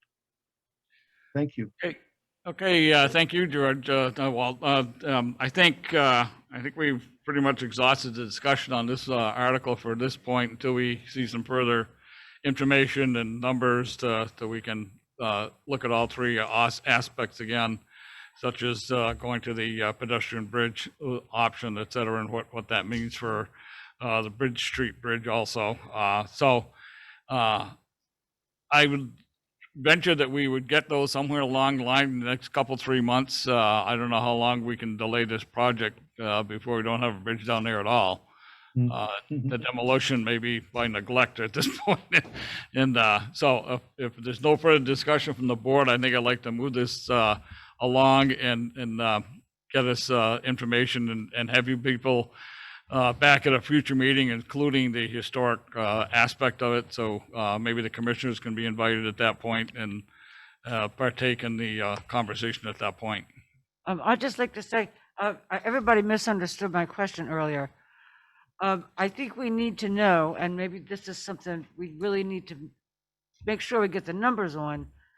What is the cost difference between what we originally budgeted to have the arch bridge repaired and what it's going to be if we go along with the way they say, with all that closure and everything else, and also what compared to what it will cost to do the steel bridge, and we still have a month of closure and the risk of those tremendous fines. So what we need to be comparing is what we originally budgeted, what we originally thought this was going to cost us, compared to those two options that were given now, compared to the off alignment, which was deemed too costly then. That's what. We'll get that. I think that's for a future meeting rather than hash it over tonight. Yeah, but I mean, that's what we need to know. But we'll get that point. That's I think Scott can relate with the highway V-Trans and get that information going. Peter, before we lose our folks at VHB, are there any pressing deadlines that might impact our funding availability or any other concerns from a timing standpoint? I just want to make sure that we're all aware of other pressing points maybe that we're not currently considering. Right now, no. I was going to recommend at this meeting also that we could still maintain the existing design schedule, but it would be very tight at this point in time, given the amount of coordination that is required for the change of scope at this level. And with working with Great River Hydro and coordinating an outage, because we have to specifically coordinate whatever time frame that work occurs. So we were going to recommend pushing the construction season out 1 year. So I think there's time for this. We can pull these numbers together quickly. We will get an exhaustive comparison for you, so that way you can see the different options. The cost will be higher than what you were presented last time because the contamination wasn't considered and the right-of-way impacts, the cost for Great River Hydro were unknown. So we'll pull together that information for you guys and look to schedule something to come back and go over it. That would be great. Thank you for that. Sounds good. Appreciate it. Thank you. Thank you. Thank you. Okay, let's get on back to the agenda, and item 3 of the Memorial Park. You should have a conceptual drawing in your pamphlet. Looked pretty good to me when I looked at it. I don't know how anybody else feels, but So I was we're open hoping, for discussion. I just wanted to see if Sean McGinnis was on, that he might just give a brief update. I don't I didn't see see him him. I listed don't see Sean up there. in our Hollywood squares there. Sean is Okay. not here. Okay, so we'll go forward from there. So just a couple of items. This is an updated rendering of the improvements that have been proposed at the location. I think probably the only difference that you might have seen is there's a little bit of a change in the size of the project area. We specifically kept ourselves within either city or village right away or within the existing parcel. We did not encroach upon any of the Great River Hydro property. There was a lot of issues that were a result of that. So we did not want to get into a building cost or concern about not being able to get this project complete. So this is our latest option to move it forward. The statues that are in the middle of the proposed site have been ordered, the memorials themselves. The next consideration is we're working on breaking down costs for the stone and some of the other materials that'll be required to do some of the flourishes and some of the cost of the landscaping. And then we do have a tremendous amount of donations that have been already been pledged to this project from people that do construction work, people that do finishing work, as well as there is a Facebook site up, as my understanding is, with a GoFundMe that's tied to this project as well. That's been up today. That was up and operational, and there's already been people that have found that and have started to donate to the project specifically as well. So the project itself is underway. The goal is to have this installed in time to try to have a dedication ceremony. The last conversation that the fire department and we had was in October. Thinking that with the weather considerations and trying to make sure that we could, have it outdoors and have it appropriate so that people could, come and be participating, that seemed to make sense, obviously, as opposed to waiting until later in December, closer to the anniversary date, but then obviously you're playing a much greater risk of weather consideration, and it just didn't seem that made much sense. So that's just a quick thumbnail of where we are with the project. You'll probably see some additional follow-ups as we get further into the project itself. We have been in touch with the owners of the hotel property. They're very excited by the project and are working with us as well. So really the next steps that we'll probably see from us is the beginning of putting together a project schedule, our final budgets, seeing where we are with our donations and money, and then coming back to you with just a full project scope so we can start to move this thing towards construction.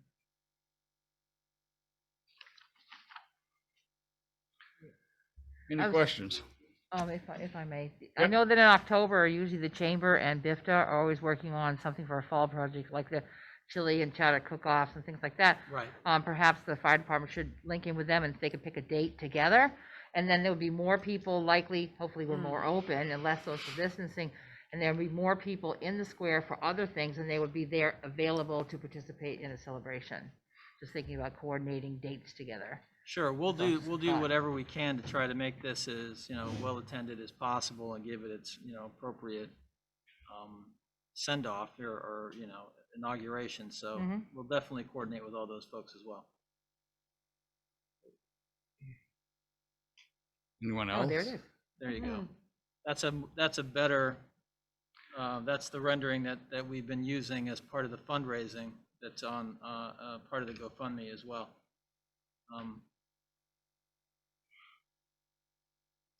That particular design has been vetted through various members of the, the department people that have been working on this for much longer. And so I think this was the design ultimately that everybody was pleased with. So I think we're really at a point now where this is going to start to become a real project. Mr. Chairman, if I may. Yes. Looking at the plans, I do notice it looks like probably 2 parking spots will be eliminated with this plan. There is some possibility if we do bump out and Oh, yeah. there is some potential loss of parking. We're not 100% sure yet on where that might be, but there is probably some loss of parking.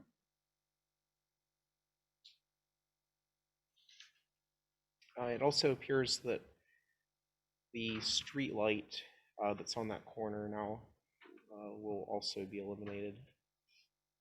Well, what's not shown in here, and because again, we didn't want to put all the detail of the site, but there will be some pedestrian level lighting in that park, as well as lighting for the tree itself for ceremonial purposes, and also lighting for the flags so that they'll be appropriately lit so they can fly, after sundown as well. So none of that detail is shown in this. This is really just more for a schematic and just a general sense of the scope of the project. There's a lot more detail that will be on the actual project itself.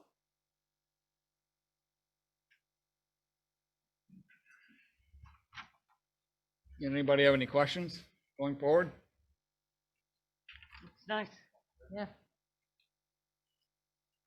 Okay, seeing none, move along with the agenda. So community project funding of the Vilas Bridge. You have in your packet some background information and a couple of resolutions.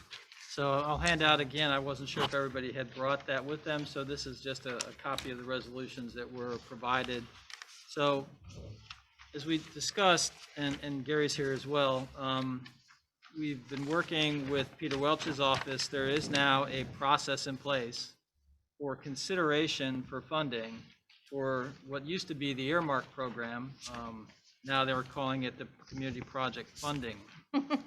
So they've changed earmarks to community project funding. But basically, it is an opportunity for community to approach their federally elected officials and ask for federal monies to support very specific locations.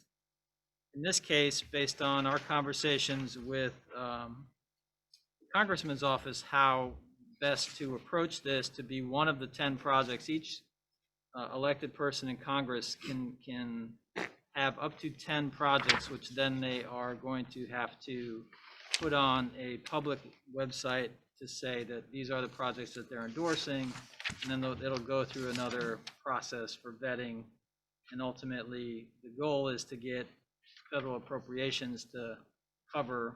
I'm not quite sure that every member of Congress will get all 10, but certainly there'll be a process of how these projects will ultimately get funded. The concern that we have is we want to make sure that our projects at least are in the initial round of 10, which is why we have this in front of you today. To further complicate this, items have to basically be up and posted. I think, Gary, you can give me the specific dates, but I think the deadline for this is they close the application process for the consideration for the project sites. I think the first week of April is when the actual. Yes, effectively that's the date because they're on Recess after that, right. So that's why we unfortunately didn't have a lot of time to get into great detail. So what we have put in front of you is one proposal specifically for the Vilas Bridge. And the numbers that you see there don't necessarily reflect some of the numbers that you've seen, for example, on the New Hampshire DOT website, which is currently showing on the 10-year planning horizon a $10.2 million project, with the initial engineering work starting on that project in 2023 and construction out up until 2028, I believe, is the way that it's currently funded. And the other difficulty with that current project is the New Hampshire DOT is currently in support of a 50% project match. So there has been no identified $5.1 million for the other side of this project, so to speak, if it went forward as it's currently being proposed in the tip. Gary and I looked at the 2018 bridge survey in terms of how quickly the bridge was deteriorating. We made some basic conclusions that based on the fact that it's not being maintained and it's now seen another 3 seasons of winter freeze and thaw, additional penetrations, concrete spalling doesn't heal itself. So we can make some educated guesses as to how additional cost, how many additional repair areas are going to be necessary to make this project viable. So that's where we came up with the $11 million number. That would basically then be up to 14 million or 13.75 million because there is a local match required in the project. So what our concern was if New Hampshire would be willing, if we get to that point, if we get the earmark for the 11 million, we would still need a $2.75 million contribution from New Hampshire because there is still in this project, there's still a match required of the local community. So the way that we thought this made some sense is to try and go for the majority, the 80% coverage under the federal program with the 20% local then coming from what was already programmed in New Hampshire DOT. In effect, that would be $2.25 million less than what they are currently proposing to fund in the 10-year transportation improvement plan. So there's a lot of moving parts to this. The way that this thing would work is we would have to have both the village and the town both do a resolution in support so that we could send that in to the Congressman's office. The second item on here, which is Bellows Falls intermodal transportation, is an opportunity. Again, there's 10 projects that potentially could be supported in this round of these community project funds. We put this one on for consideration because it's part of a larger impact area. As we look at the Vilas Bridge, there's multiple things that impact that area, and we even talked today about development of the island, development of how we're going to try to get people to tie back in from the train station back to the downtown with some of the other challenges that we're having. There has been some concerns about the transportation, the current train station location with some contamination, as we talked this evening. And what's happened is, unfortunately, we've been sort of stuck in a bureaucratic limbo because once the state starts the process of doing any kind of improvement there, then the entire contaminated area they're responsible for a cleanup. And so they've been very hesitant to jump in, knowing that this could potentially be a very expensive proposition to then have to clean up a significantly larger area than just the train station or the improvements that we're envisioning in and around the station itself. So with that in mind, what we were hoping to do is to do a project in that intermodal transportation center area that might start to move that ball forward. And Gary, maybe you can get into some of the detail with that. Maybe it might help the board with some of that understanding of those conversations. You probably got to come up and grab a mic again, so the folks on Zoom can also hear you as well.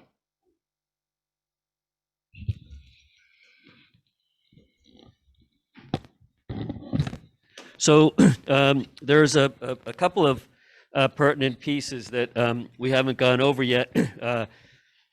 One of those is the fact that the build infrastructure grants are coming out, and Congressman Welch's office indicated that it's helpful to submit these projects in as broad a sense as you want, because if the possibility that they don't get an appropriation or that they don't make the top 10, they would still have them to add into the transportation grant, the build grants that over the next 5 years. So it is really, really, really helpful to us to submit these if the boards see fit to pass these resolutions. And the transit-oriented development around the island, what's eligible under the code are walkways, streetscapes, parking, public-private partnerships. So the funds could help finish the top of the hotel as a railroad hotel. There's a lot of really good eligibilities under the code for intermodal center that could move everything we're doing in that area. Could really help fund those pieces. Utility work, the sidewalks up around Island Street, a lot of pieces that we're looking at. How can we fund those with TIF or debt, or this would be really beneficial to our financial position at the end of those developments. Gary, before you run off, a couple of things. I have an email that was sent out March 26th at 12:51 from you that mentions on the resolution for the train station. The numbers on that email are $4 million with $1 million from public and private partners. But we passed out tonight, the resolution, the numbers changed and went for a request of $6 million and a match of 1.5 million. So I guess. Yeah, so. Which one's proceeding which? Yeah, so the more that I dug into the regulations and saw the eligibilities, and where Scott was referring to the challenges with the state and contamination in the rail yard, we thought it made sense to up the numbers to be able to take care of all of the issues there. So that's the reason for the $2+ million increase there.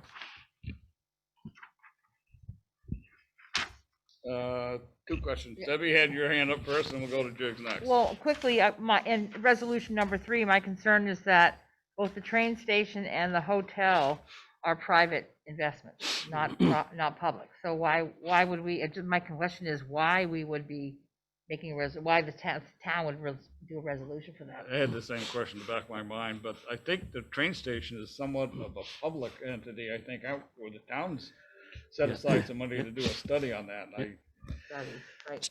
So, yeah, so basically the public-private partnerships allow a portion of it to be a public investment. So for instance, with the train station, 20% of it would be a waiting area, would stay in public transit, would be town-owned, and 80% of the facility would be privately operated, revenue generating, that would cover the costs, the building operating costs. So by allowing the town to sub-grant an earmark to the project as a public-private partnership, that encourages the private investment to take on the other 80% of the facility. So in the public-private partnership, the earmark can cover fit up, for instance, for the train station waiting room, but say the private partner is a brew pub. It does not cover that fit up. So the private investment would be renovating the building and fitting it up for their business. So for the hotel, similar thing. The fit up for the private profit making piece would be the onus for that portion would be on the private investor, and their investment would cover the matching portion. And so what it does is it allows the grants through these appropriation to take care of development that just hasn't happened over decades, as you know, because the cost is so high, and without grant funding for them, a private investor would never make their money back. It won't happen. It hasn't happened. So we're looking at this as an opportunity to get over that threshold. Yeah, first, I want to make 2 points. The first is that, of these two proposals, if you submit both of them, it would seem to me you run the risk that the congressman could pick the train station, which I think is a boondoggle, okay? I mean, what you just described, Gary, makes no sense to me whatsoever, okay? That a private investor is going to invest $1.5 million in whatever. But so my concern is the Vilas Bridge is absolutely number one. Why confuse it by putting this other thing in there? Why run the risk that the congressman would pick the railroad fiasco versus the bridge, which is what we want? So my feeling is that we should pursue the bridge one. The other one, you mentioned hotel. I don't even know what hotel you're talking about. Okay, I mean, are you talking about the hotel here in the middle of town that's never opened? They've had grants and they spend the money on people that own the company that makes the windows, and it still doesn't open up. I mean, it's just, please, let's stay focused on things that really are going to benefit the community, and let's not confuse it with ill-conceived and pushed together. Oh hell, we're using play money anyway. Why not make it 10 million for the thing? So let's get real, and let's focus on something that's really important, which is the Vilas Bridge, and not confuse it with this other thing. Well, I guess I'll answer part of that for you. In our conversations with representatives from the congressman's office, that this was their recommendation specifically, because the Vilas does not foreclose in any way, shape, or form the other opportunities that we talked about. And by putting both together, if one is not funded or neither are funded, then it also makes them both more eligible for other grant options as we continue down the road. We're looking for seed investors, for lack of a better word, in that entire central business district area, and it all ties together. It's a challenge, and the reason why Gary put it in this way is because there are monies available in this intermodal program, which is a little bit different than what we're proposing on the Vilas Bridge itself program. It's a separate pot of funds, but by trying to see if we can get it into the discussion, it elevates your opportunity to get that seriously considered as we go forward. It's been underdeveloped, underutilized, and quite frankly, we've not been able to attract enough investment. This is just an option for us to see if we can leverage some of our federal dollars with some private money and see if we can get some activity, try to tie those things together. Well, so I don't think one cancels the other based on our conversations directly with the congressman's office. So, Rick? I was in touch with Representative Carolyn Partridge this afternoon, and she said that in the past, you guys probably recall this, that the legislature passed a resolution in favor of the bridge project. She's willing to do that again if we want that to happen. So I just wanted to toss that out there. Might make our case a little bit stronger, and love to hear the board's feeling on that. The only other concern I would have is the sentencing that says it will be matched with on resolution for the train station here. This will be matched with 1.5 million from the public and private partners plus local funding, bringing the match dollars to 50%. That's kind of confusing. I don't know where that, what that means, or whether the town's going to be on the dole for some money here. And with our debt load at 24% of the budget, I think we need to kind of take a look at something here along the line. So if you can kind of clear that up a little, Gary. Yes, absolutely. That's a great question. And so there's three parts to that answer. One is that this is an appropriation, and it doesn't obligate anyone to anything. Once the appropriation is made, we would develop an application which would define what work is done, who would be responsible for what funds, and so that's one part of it. part two is, so the private investment, there's an extensive financial plan for the top 2 floors of the hotel building. It's a hole in our downtown. We talk about the burden on taxpayers to support the services here, and part of that is the density. When we have that much space that's going unused, that's vacant, there's that much more on the grand list that we're not taking to lessen the burden on all the taxpayers. And there's a large nut to cover there to get that building in shape, and private investment can cover some of it, but they won't ever cover all of it. So and part 3 to that answer is that when the portion that says some local contribution, so some of those millions of dollars to help with the contamination that's identified, so the town's piece is that we can apply for up to $500,000 of EPA cleanup funding. A nonprofit like BFADC can apply for $250,000. So there's grant funds that the state can use in this program. The state can't apply for anything. If anything that the state cleans up, they have to use from our money, from taxpayer funds. They're not eligible for any of the contamination cleanup grants. So those are undefined at this point. Where our goal is to get our projects into the federal funding queue that everyone is doing around the state, around the country. And then anything that is appropriated, we work on developing the specifics of the application, where all the dollars come from. And that's the piece where we want to look really carefully at what money's coming from where. And that's the place where you get to say what you're willing to or not willing to do for match. Because that's where the specifics are developed, and they will, at the point of filing an application, the board will have to approve all of the details, any commitments in them. But obligating funds is a ways down the road yet.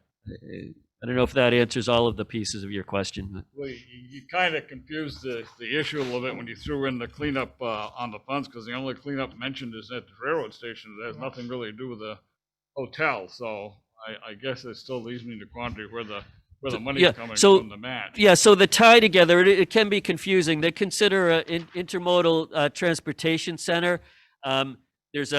There's a radius from the center of the train station. I believe it's a quarter mile. I did measure it out at the time at the 2005 studies, but it includes the radius of the intermodal center for transit-oriented development includes the hotel, and they consider residential spaces, hotel spaces as eligible parts of an intermodal transit-oriented development center. As long as the residential hotel part is part of the private, in the public-private portion. Anyone else have any follow-up? I have a question, Peter. Oh, go ahead, Sue. Peter. Yep. What discussions have been held with New Hampshire, since they actually own 90% of this bridge? We've had at least some type of agreement that they would be acceptable to this, the Vilas Bridge part? We have had just very staff level discussions with members of the 2 congressional delegations. The understanding is from Congressman Welch's office, if this Vilas Bridge project is on the top 10 list and it gets funded, that the New Hampshire people have indicated that they would support going forward with some of the monies that we had discussed. They're not going to do anything in any great detail until we reach the point of having an earmark and being able to then go forward with a real project. So, but those conversations have started with at the congressional level. All right, and then the other question is, have any discussions about, from the New Hampshire side, if they could apply, is there interest in applying for funding to expand the rail trail? Because then it would bring the rail trail all the way down into Massachusetts from the Vilas Bridge as a potential thing that they could ask for. So the group, and they're it's called the Monadnock Regional Rail Trail Collaborative. They'd be psyched to give a presentation here, but they're looking at grants through the USDA to improve different sections of the trail to bring them up to a top operating order and have the equipment for maintaining the trails. And part of that group is from the Walpole Trails Committee, and they are participating as well and are interested in connecting with our trail across the Vilas Bridge. But they also, the Planning Commission there made it pretty clear that this part of New Hampshire would not likely be a top 10 priority for earmarks. But in terms of the rail trail outside of the earmark program, our local organizations in the Walpole local and the Cheshire County Planning Commissions are very involved and supportive of the trail development and connectivity. Okay, thank you. So going forward, Scott, what do you need? Do you need a resolution on these? Is that what you're looking for tonight? Yes, so we've got Okay. 2 resolutions, one for the town and So one you want for. to start? I mean, Anybody want to step out with a resolution to make one so we can go I'd like forward to here? take, I'd like the trustees to read this number 2, and we'll make a motion on that tonight, which we'll have to ratify at our next meeting. Number 2, the Village of Bellows Falls authorizes the honorable on the resolution page. So Okay, don't right you here in the know- back? Yeah, either that or this Number one. 1 for us. This one here? Yep, that's the one. Yes, number 1. Okay, I'll make the motion that the Bellows Falls Board of Trustees authorize the Honorable Congressman Welch to submit the joint Town of Rockingham, Village of Bellows Falls Vilas Bridge Community Project funding request for $11 million to be matched with $2,750,000 for the funds New Hampshire DOT STIP has programmed for the Vilas Bridge project. Need a second? I'll second that. Is there any further discussion for the village trustees? All right, then all those in favor, please signify by saying aye. Aye. All right, we have that. Okay, now we'll do the town side. Need a resolution here. Town of Rockingham authorized the Honorable Congressman Welch to submit the Vilas Bridge Community Project funding request for $11 million to be matched with $2,750,000 of the funds New Hampshire has programmed in the New Hampshire DOT STIP for the Vilas Bridge project. So moved. I'll second. Motion's made and seconded to make the resolution. All those in favor would say aye. Aye. Aye. All those opposed? Motion carries. Aye. Mr. Chairman? Yeah, I was a little late on the pick up there, so time lapse. Yeah, I think that's enough. Okay, do we want to do the one for the transportation center?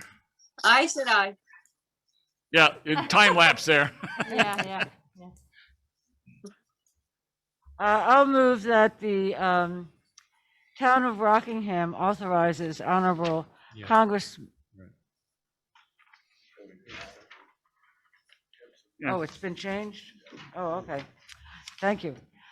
The Town of Rockingham authorizes Honorable Congressman Welch to submit the Bellows Falls Intermodal Transportation Center Public-Private Partnership Community Project funding request for $6 million for purchase and rehabilitation of the train station and surrounding streetscapes and, God, I shouldn't have said this because I can't read it because my glasses are messed up. Transit-oriented development and renovation of the hotel aspect of the Hotel Wyndham to be matched with $1,500,000 from public and private partners plus local funds Bringing. bringing.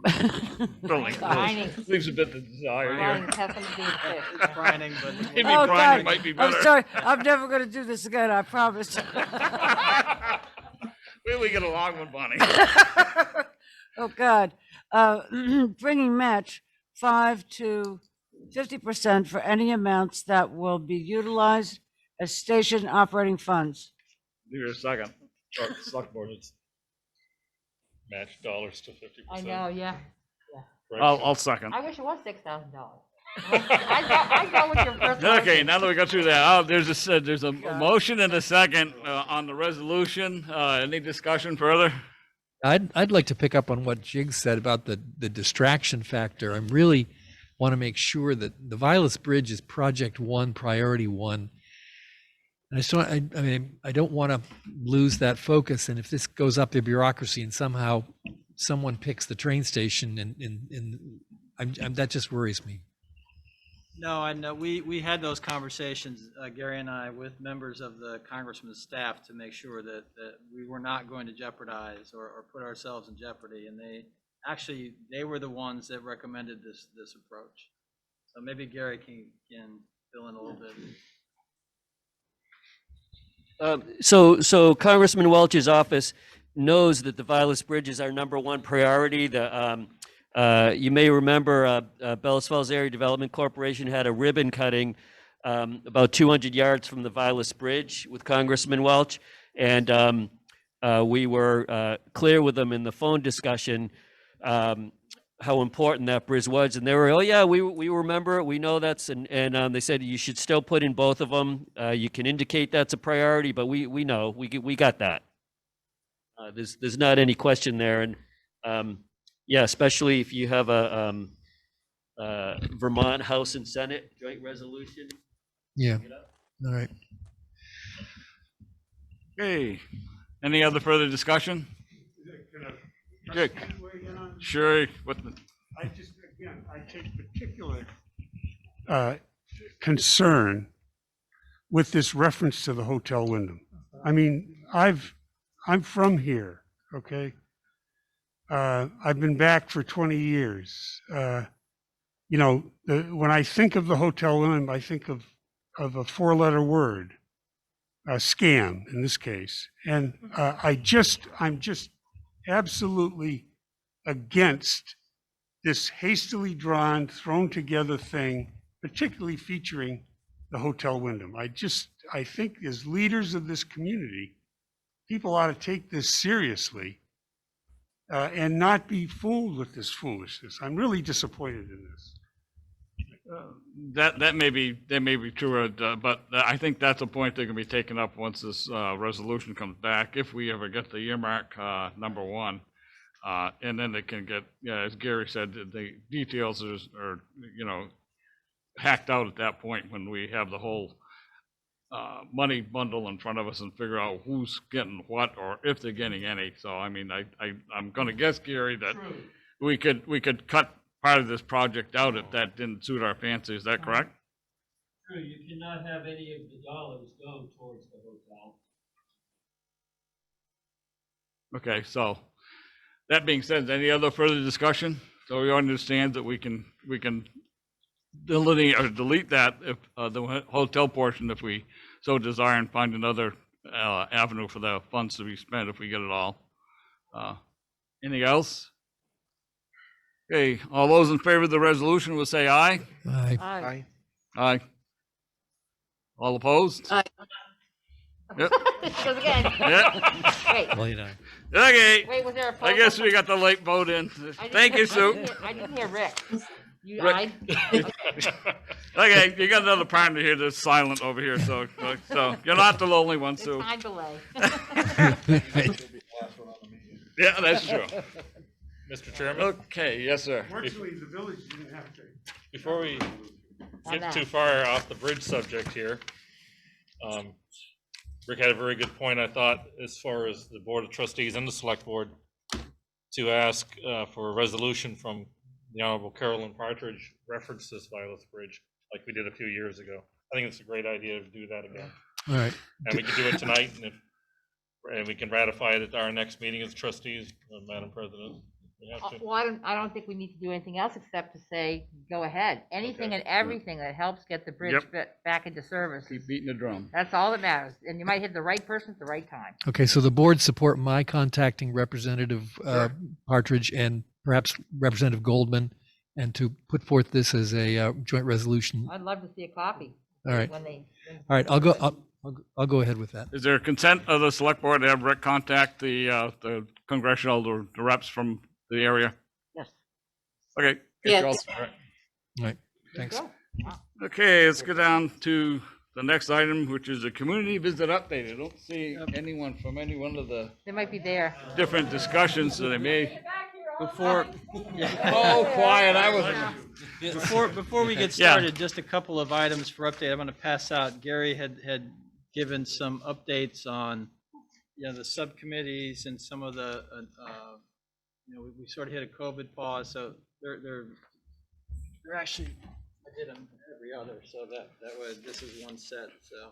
All this paper coming down, I can hear a tree falling in the forest. Oh, I know. Carbon sequestration. There was a pamphlet that was handed out, the Let's Take Action pamphlet that was there so you can refer to that and Right. what's coming around here. So there were subcommittees that were enough. formed as part of those conversations, and I guess maybe Gary, from there, That background. we can maybe update a little bit and then maybe get some feedback from folks who are here, so. Sure, I guess I would, Yeah, I guess there's plenty of copies here. I guess in your packets, you could read about the updates at your leisure. I think the main thing that comes across to me, one of the goals that the Vermont Council on Rural Development indicated they have for communities is that they really increase the new volunteerism in a community, and looking at the various task forces, all the work that's been done by Sustainable Rockingham, and Laurel's here to provide an update on that. Rockingham Help and Helpers, the youth group, and the Building Redevelopment Committee. There's easily 100 people volunteering amongst those groups that many of them new volunteers, and it's just great to add all that energy to the community development piece. And I know that the packet's coming through late. Any questions you have as you look at them, feel free to email questions. And for Sustainable Rockingham, Laurel is here to provide information on her program.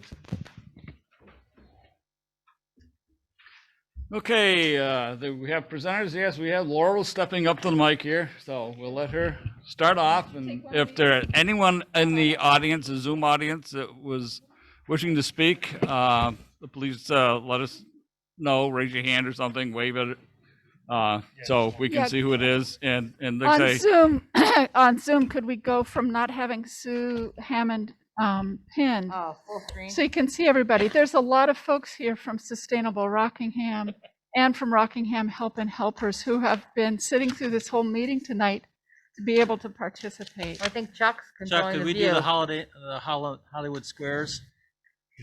Making chiclets. Bunch of paper coming down. I think I've got a copy for you. Yeah, if Susan wasn't those are 3 spotlighted pieces, but or they're pinned, we would be able to probably more see than I'm some of those missing. folks waving at us. He was controlling it upstairs. Yeah, He's controlling it upstairs. I suppose we could do it down here. He's not there. Okay. well, Haley then- has her hand up. Oh, that pizza. There we go.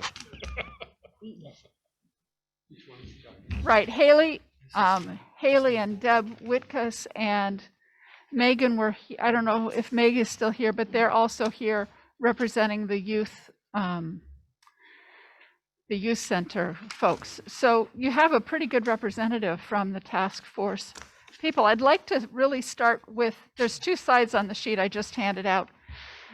I'd like you to start with the side that says Vision for Rockingham's Future. This was set in 2020 as a result of the Let's Take Action Rockingham by about 200 community members who spent many, many hours working together and came up with these task forces and this vision. And this is a vision for our future. I hope each of you will take and read this and take it into consideration in all the many decisions you make, whether it's bridges or roads or other kind of development, business things that are happening. I'm here primarily to talk about Sustainable Rockingham, which is, I've put information on the other side. So if Rockingham were a wool sweater, it is being mistreated by climate change. We're being washed by more water in hotter temperatures, with one result is that we have shrinking winters. And instead of wool moths that eat away at the fiber of our community, we now have tick-borne diseases that are eroding people's health. When we think of the effects of climate change locally, folks often think about Tropical Storm Irene. We're coming up on the 10th anniversary of that. We have more recent weather events that are also being driven by climate change. If you'll remember, last December 18th, we received about 30 inches of snow in 13 hours. If that was rain, it would have been 2.5 inches of rain in a half a day. That's a climate change driven weather event. And then a week later on Christmas Day, we had temperatures in the 50s and rain, and it all melted. And your town road crew can tell you how much work they had to do on both of those events. Lots of overtime, lots of road washouts and so forth. And those are a couple of effects of global warming as it's affecting us here in our town. We're going to be seeing more of these kinds of effects in the future. And I saw documentation just from the middle of March saying that we globally now have hit the 2 degrees Fahrenheit global warming over the temperatures from 1900. IPCC, the Intergovernmental Panel on Climate Change, says that in the next century we could see a 10 degrees rise, Fahrenheit rise in temperature, which will have profound effects. I mean, you can see it's already having profound effects. It's going to get worse. So we really need to take climate change into consideration in all of our plans in Rockingham. When you were looking at the bridges, the canal bridge, I'm like, ooh, that's flood zone. What if a dam gave out upriver from there? Though all the work that we're working on now could get wrecked unless we keep in mind climate change. So we need to take those really long views when we make these plans. At this point, Sustainable Rockingham has a goal of increasing community cohesion, cooperation, and connections to include each resident of Rockingham who's willing and interested in being part of it. For the next period of time, we are focused on increasing community resilience to face the challenges that are presented by climate change. And there's 3 particular projects we're looking at this point. One is starting neighborhood networks for mutual support and to increase our social capital. We also want to see climate change related natural disasters be taken into account in the hazard mitigation plan that has to be revised this year. And we're already working together with Sean McGinnis, moving those things ahead. And we also are very willing, eager to work with the other task force groups and other stakeholders to create the Youth Center, Community Center, because we see that as a very important potential hub for multi-generational resilience activities, including just meals and getting a chance to hang out across age groups and all kinds of other divisions that we've seen in our town. So that's kind of where we are and looking forward. The idea was a retrospective of the last year. So when we were created, it was the Energy Efficiency and Resilience Task Force, which was a mouthful. So we changed it to be Sustainable Rockingham. We met once in February a year ago, and we set up 5 teams: the resilience team, renewable energy, gardens, compost and swales, weatherization, and transportation. And then very rapidly, COVID struck everything that everybody was planning. And there was a quick pivot and we helped establish Rockingham Help and Helpers. And they have their own report. I noted down the link, but Gary, I think, included their report in what you actually ended up receiving. But just a couple of high points. One is more than 300 masks were made and delivered, many of them just given away in front of the hardware store, in front of the coffee shop, put in with people's meals and other food supplies that people picked up. At this point, Rockingham Help and Helpers, in collaboration with Vermont Everyone Eats, have delivered more than 15,000 meals to our residents, people who need food now. And the program started in mid-August. It's funded through June, and it's anticipated that there'll be more than 22,000 meals delivered over that period of time. So we don't get funds from the town. We don't have staff except for Gary helps us, and there's Sam at the library, and Ann Dempsey help us with. Ann's doing her own programming, but we're collaborating. We're doing a lot of collaboration. So I wrote a list there. We're collaborating with the town of Rockingham, the Rockingham Free Public Library, the Energy Committee, Bellows Falls Community Garden, Community Resilience Organizations, which is a statewide collaboration of other groups doing similar things to what we're doing. The Current, which is now the Mover, Compass School, the Bellows Falls Fire Department, Greater Falls Connection, Parks Place, Our Place, BIFTA, the Chamber of Commerce, Vermont Everyone Eats, which is a regional food hub working in coordination with the towns of Chester, Athens, and Grafton, because our needs are broader than just our town. 7 local restaurants have been involved in that, as well as local farms, Senior Center, Senior Solutions, Meals on Wheels, and Friends for Change. So I'm going to just summarize by let's take the challenges of climate change to take this old, well-loved sweater of a town that we have and make it a cozy, close-knit community that includes everyone. Thank you for your time and attention. Thank you. Thank you. Thank you, Laurel. Okay.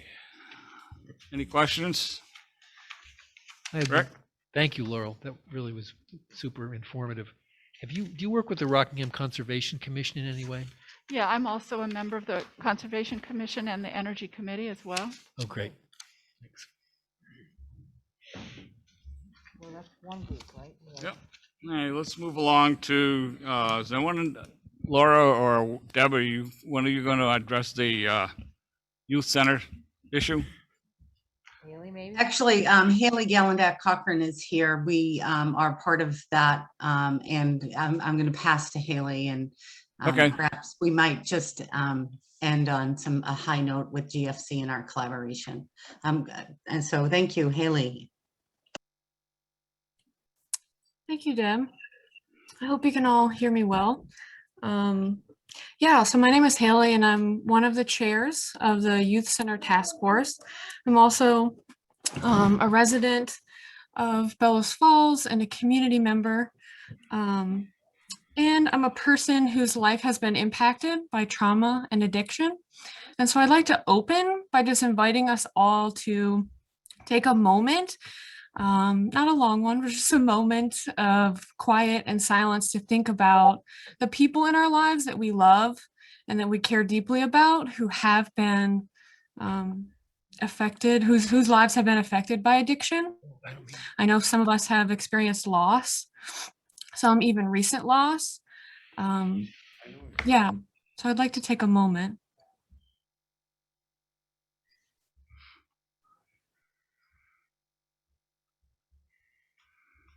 Thank you.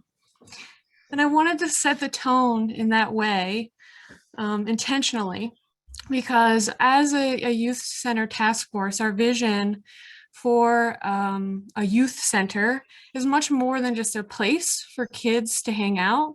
It's really an intergenerational community space where we can be addressing these cycles of addiction and trauma that are present for so many of us in our community.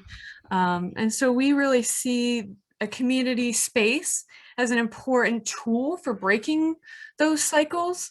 So as I said, it's more than a hangout space. It's also a space for really important connection, like Laurel touched on, that can happen through community building events, recovery barbecues, mental health support groups, art, mentorship, apprenticeships and internships for young people. So we really have a broad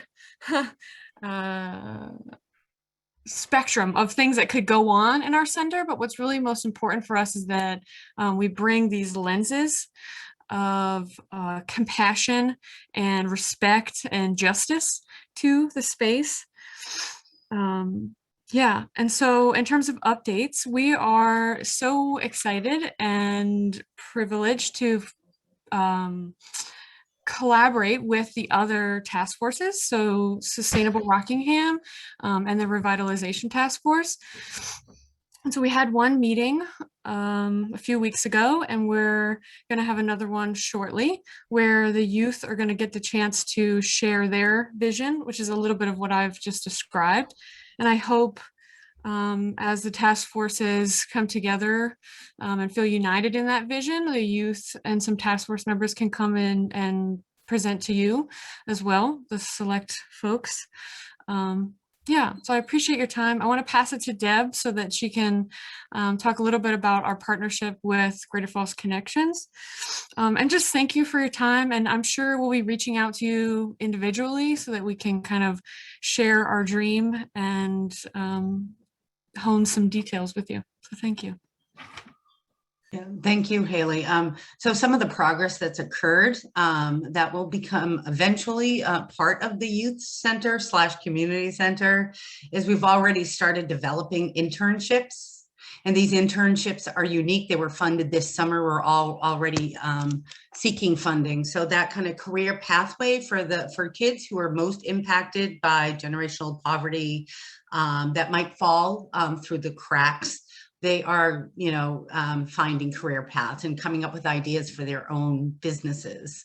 Also, the other thing that's pretty substantial change, and I just want to say kudos to this community and the work that Friends for Change has done in that model. HCRS, which is the leading mental health agency for all of our county, has sought us out to learn how to do peer-based support for youth, for specifically around mental health. The model that has been creative is transformative. And I get chills when I think, like maybe in about 5 years, this youth movement or group will actually put Bellows Falls on the map in the United States. I know I've been at national conferences where I've talked about the work, and I've had people from the CDC, world-class, researchers seek me out to ask me more about this Friends for Change in Bellows Falls, Vermont. And I also would like to thank everyone for the support and continue to ask for community members to get involved, because this is not just Friends for Change. This really is a game changer for the community. When we have artists and entrepreneurs working with youth and having that co-dreaming and co-inspiration, that's the type of transformative change that brings in equity and raises us all up together in the community. So I just would like to ask for continued support, and we love to meet with folks and talk about just the depth and the breadth of the vision that the youth and ourselves have co-created. And I also just like to say, GFC has been very supportive, and we write grants together, and we really think this really could be a game changer here. There's tons of research to back this up as to why the model is A, unique, and B, really effective in terms of increased school attendance, reduced delinquency, more better engagement of youth as community members, as Laurel mentioned.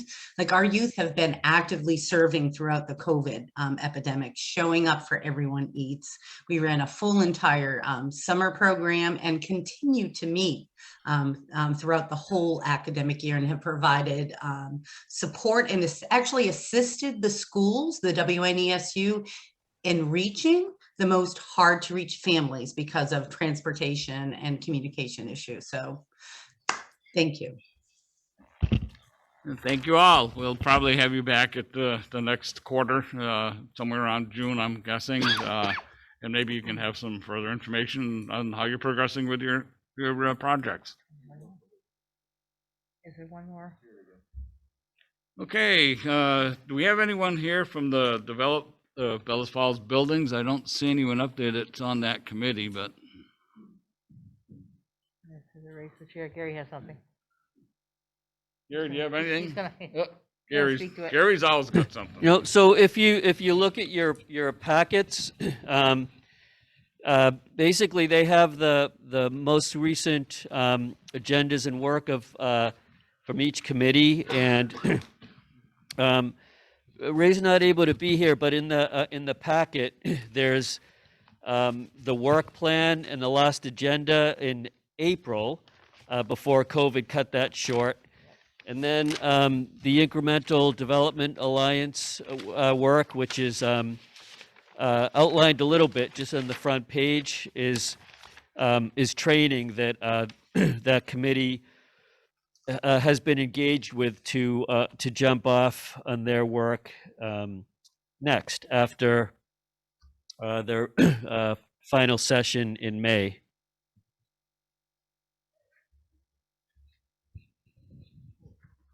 Okay. Thank you, Gary.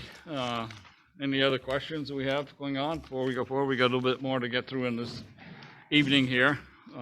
So if there's no further issues with these, then we'll move on to the review of the agenda items for the next meeting. As I say, I think that's coming up in June. So if you don't have anything that you can think of right off, we got plenty of time between now and then to come up with them. You can get a hold of Deb or myself or Scott, and we'll see if we can get things entertained on the agenda. Next would be to review the improve the orders, bills, and warrants. We pass them around for signatures. Motion to approve the orders, bills, and warrants. We hear a second? Second. No. Okay, I think we can do a joint vote on this one because it involves both boards. Any discussion on the payroll warrant or the warrants? The AP? Hearing none, I will ask for the vote. All those in favor to approve would say aye. Aye. All those opposed, nay. Motion carries. Other business. Just a brief item, if I may. This affects mostly village residents, but we're going to start actually hydrant flushing. I know it's one of those lovely times of the year. So that starts April 4th. We'll be running through April 30th. So please bear with us as we work through our water system. If you do see some discoloration in your water, we are working through the village in the next 3 to 4 weeks. So we appreciate your patience and cooperation. Okay, Ledger, do you have anything? Bonnie? Nope. Jeff? I don't. Deb? I do not. Stefan? No, sir. Wade? Rick? Looks steered. I just have to say one thing. I know we've been going through a COVID, a long stretch here. I'm looking forward to Town Hall being open on Fridays. I think that I still keep showing up once in a while on Friday and it's closed. But I do hope that we're open for business on Fridays in the very near future. Thank you. Okay. There is a need for an executive session tonight. It's a labor relations agreements with employees, basically manager review and management review. So we need a motion to go into executive session. Someone wants to make one? Sure. I'll The make a card is motion. there. We do have to do those separate. Yeah. Okay. So Okay. So you still want the select board to start first? Okay, yeah.